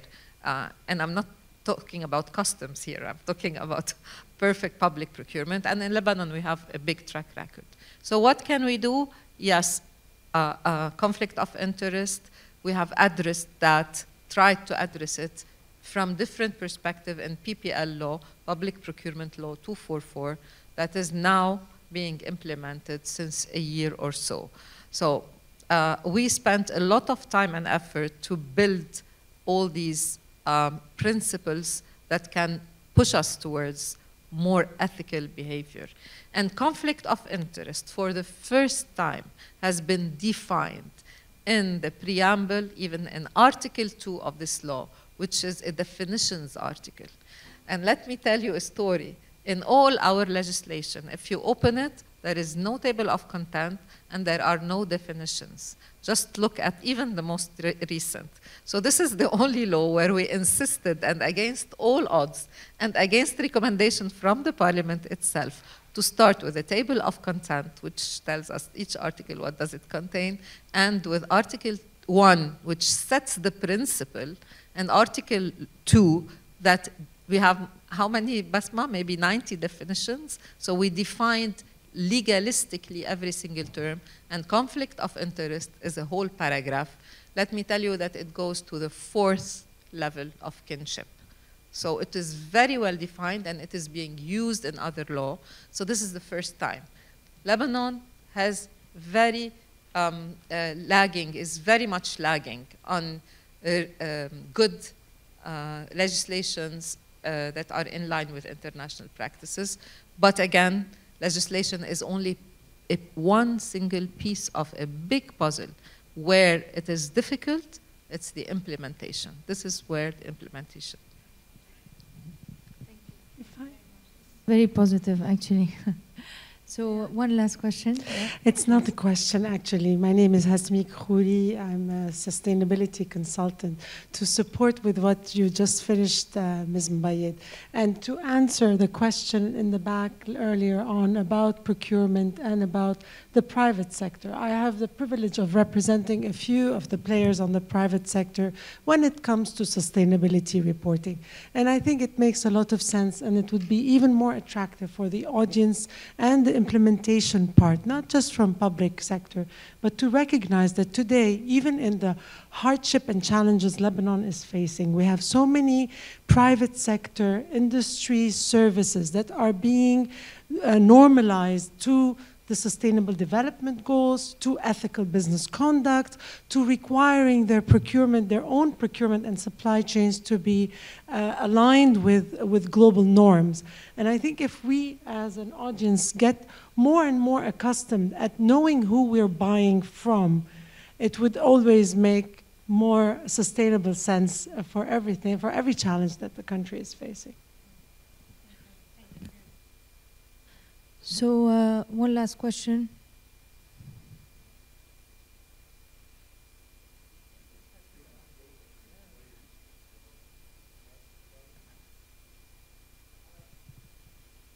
Yes, it did. 2021, July. And with a 1 year of preparation, and we are hopeful that the World Bank will agree to finance a progress report that pins out the successes and the failure so that we could move on with improving, because it's a very, very tough and extremely complicated law. But I think if the agenda of green and environment and sustainable and social sustainability is extremely interesting, has an extremely interesting ally in the Public Procurement Law 244.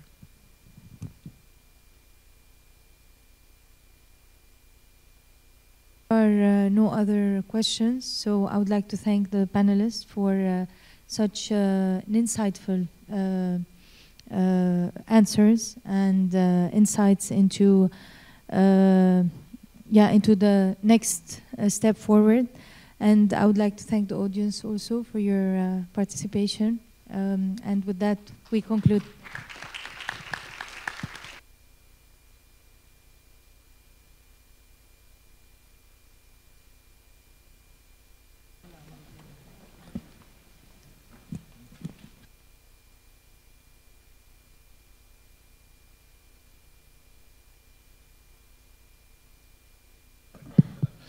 Thank you all. We still have the closing remarks for 15 minutes, which will be delivered by Mrs. Maria Mzannar, and then with a quick discussion between Maria, myself, and Salim Rouhana from the World Bank. Thank you.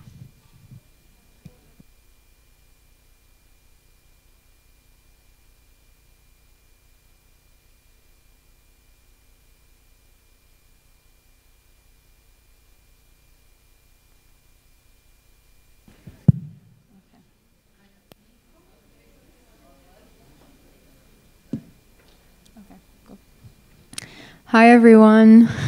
I would first like by thanking all of today's speakers for a super highly interesting conversation. And thank you for having me today and giving me the chance to speak. In light of all the discussions that have been had today, I come again and ask a question that has clearly been already asked multiple times. Who are going to be the key actors and player in this strategy? And as a 23-year-old who got the chance to join the COP negotiations last year due to a program that allowed me to do so, I come and ask the following question. Can Lebanon achieve its green transition without its youth? But who is the youth group? There's no universal definition for that, but the UN defines the youth group as people aged from 15 to 24. The African Union, for example, from 15 to 35. But most NGOs and IGOs internationally define youth as 15 to 35 years old. The youth population in Lebanon, according to UNICEF, which has the most narrow definition, so from until 24 is 1.7 million. So if we include the higher range, that would probably almost double. But due to the compounding crises and significant deterioration in their rights fulfillment and their access to quality services, we've been seeing loss of hope, apathy, and high rates of migration from the Lebanese youth. And why is this a risk to Lebanon? Because scientific research has increasingly proven that youth are taking over their right to self-determination and asserting that they have a place to act in the world of climate change. And in developing countries, it has been proven that youth participation is a part of the solution to problems related to economics, social issues, or even health-related issues.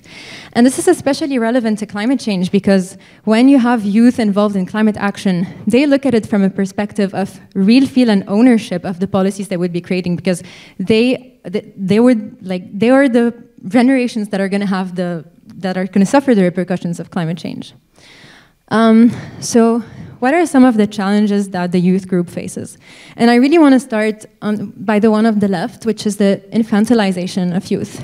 And I feel like this is a common thing. When you hear youth, you think children, you think infants, you think lack of expertise and lack of knowledge, but that's really untrue. Actually, the youth group is capable of the youth group has very high intellectual capacities, has the ability to find creative and innovative solutions, and is a body of knowledge and experience much more than is commonly thought. And I want to give the example of the World's Youth for Climate Justice movement. When you're going to hear this, mostly, I'm sure most of you are going to think that we're talking about some sort of protest movement. But actually, this was created in 2019 when 24 law students from the South Pacific University tried to take climate justice to the ICJ.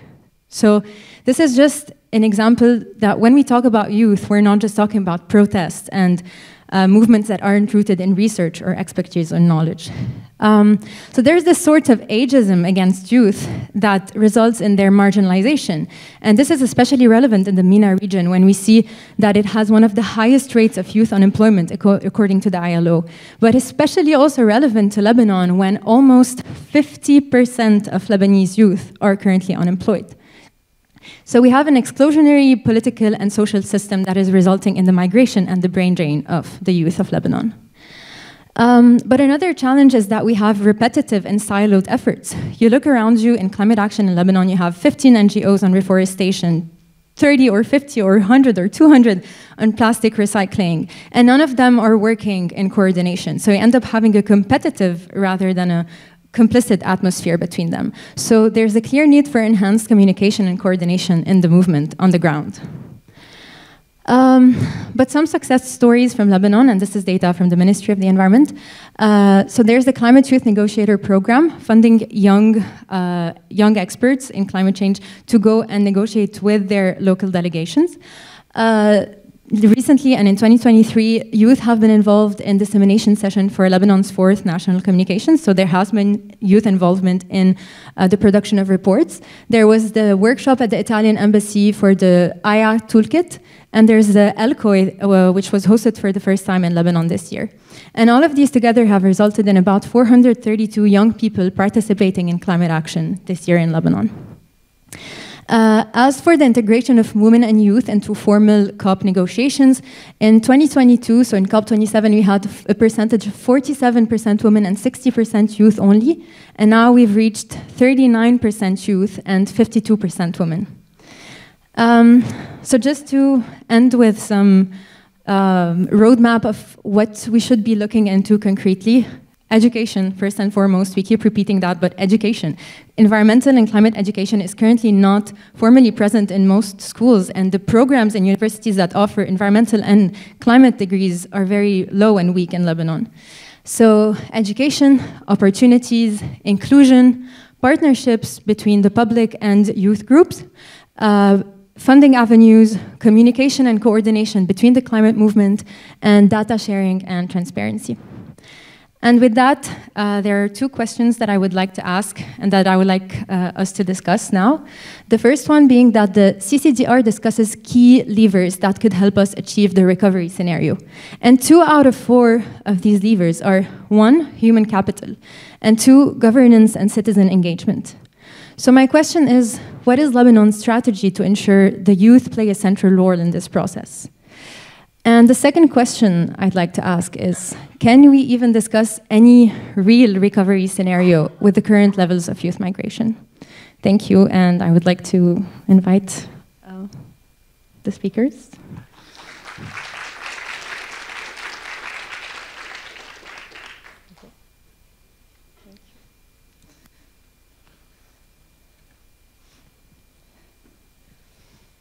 Thank you, Maria, for this presentation. Maybe, Salim, we start with your comments on the questions that were asked by Maria and the different and the information that she presented. No, I'm going to share a few thoughts, and I don't know if those are going to be like a concluding remarks as well at the same time. So first I want to thank you all for today. It's been a great, just listening in and hearing the reactions and the questions. It's been a pleasure.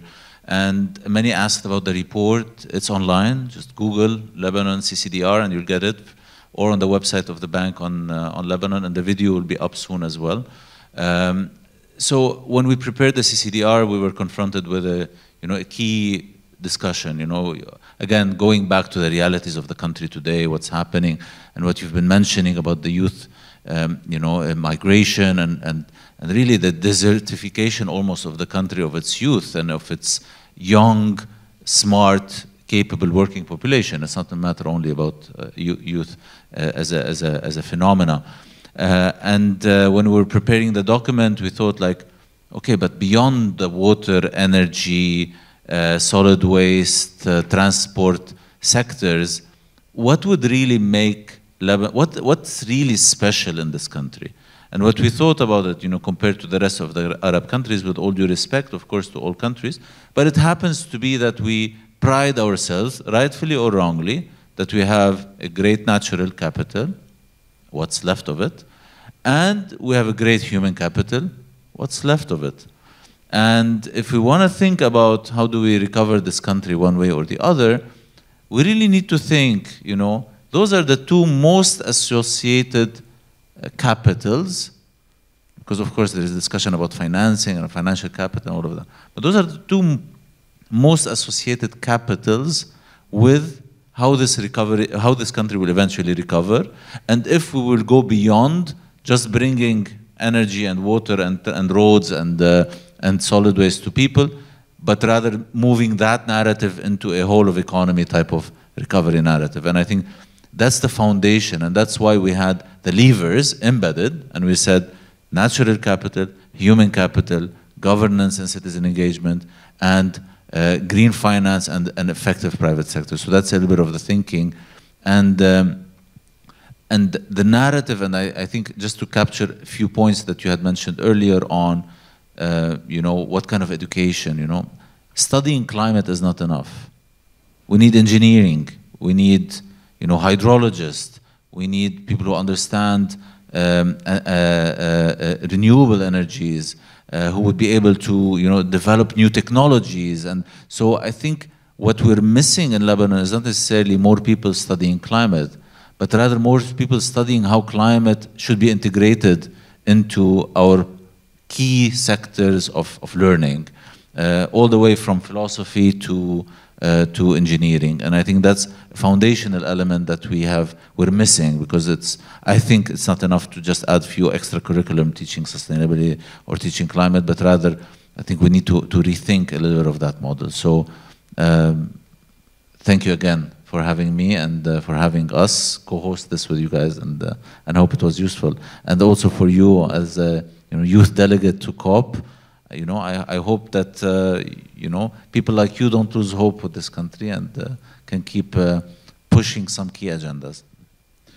Thank you, Salim. On my end, I also want to raise a few points in regards to Maria's presentation. So, youth or individuals under 21 are the biggest bloc in society who cannot vote. So, merci. So, not to enter a debate on the age at which age we should be able to vote. However, this brings up the inherent moral responsibility of everyone who has this power to think beyond their age, think beyond the other sections of society who are participating in decision making. And so I think this also is a fundamental part of decision making, and this is one way of integrating the youth.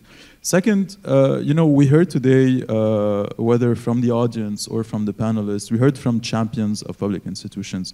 Lamia is one of them, the minister. We had also we have Mr. Khouri from the LCEC, as well as the CNRS, and public institutions are very much disregarded for several reasons. However, I don't think their potential should be disputed. Under the right circumstances, we have the potential to make these institutions, you know, the organizations that we really dream of. And I think those champions that we heard from today are living proof that this is possible and within the reach of our hands. So in regards to your question, I don't think we can have a recovery without the youth, and especially with their migration. However, I also don't think we can have a recovery without the youth engaging in public institutions. And this is where I think the role of donors can come in regards to supporting the administration. I know UNDP has been empowering the Ministry of the Environment in regards to, you know,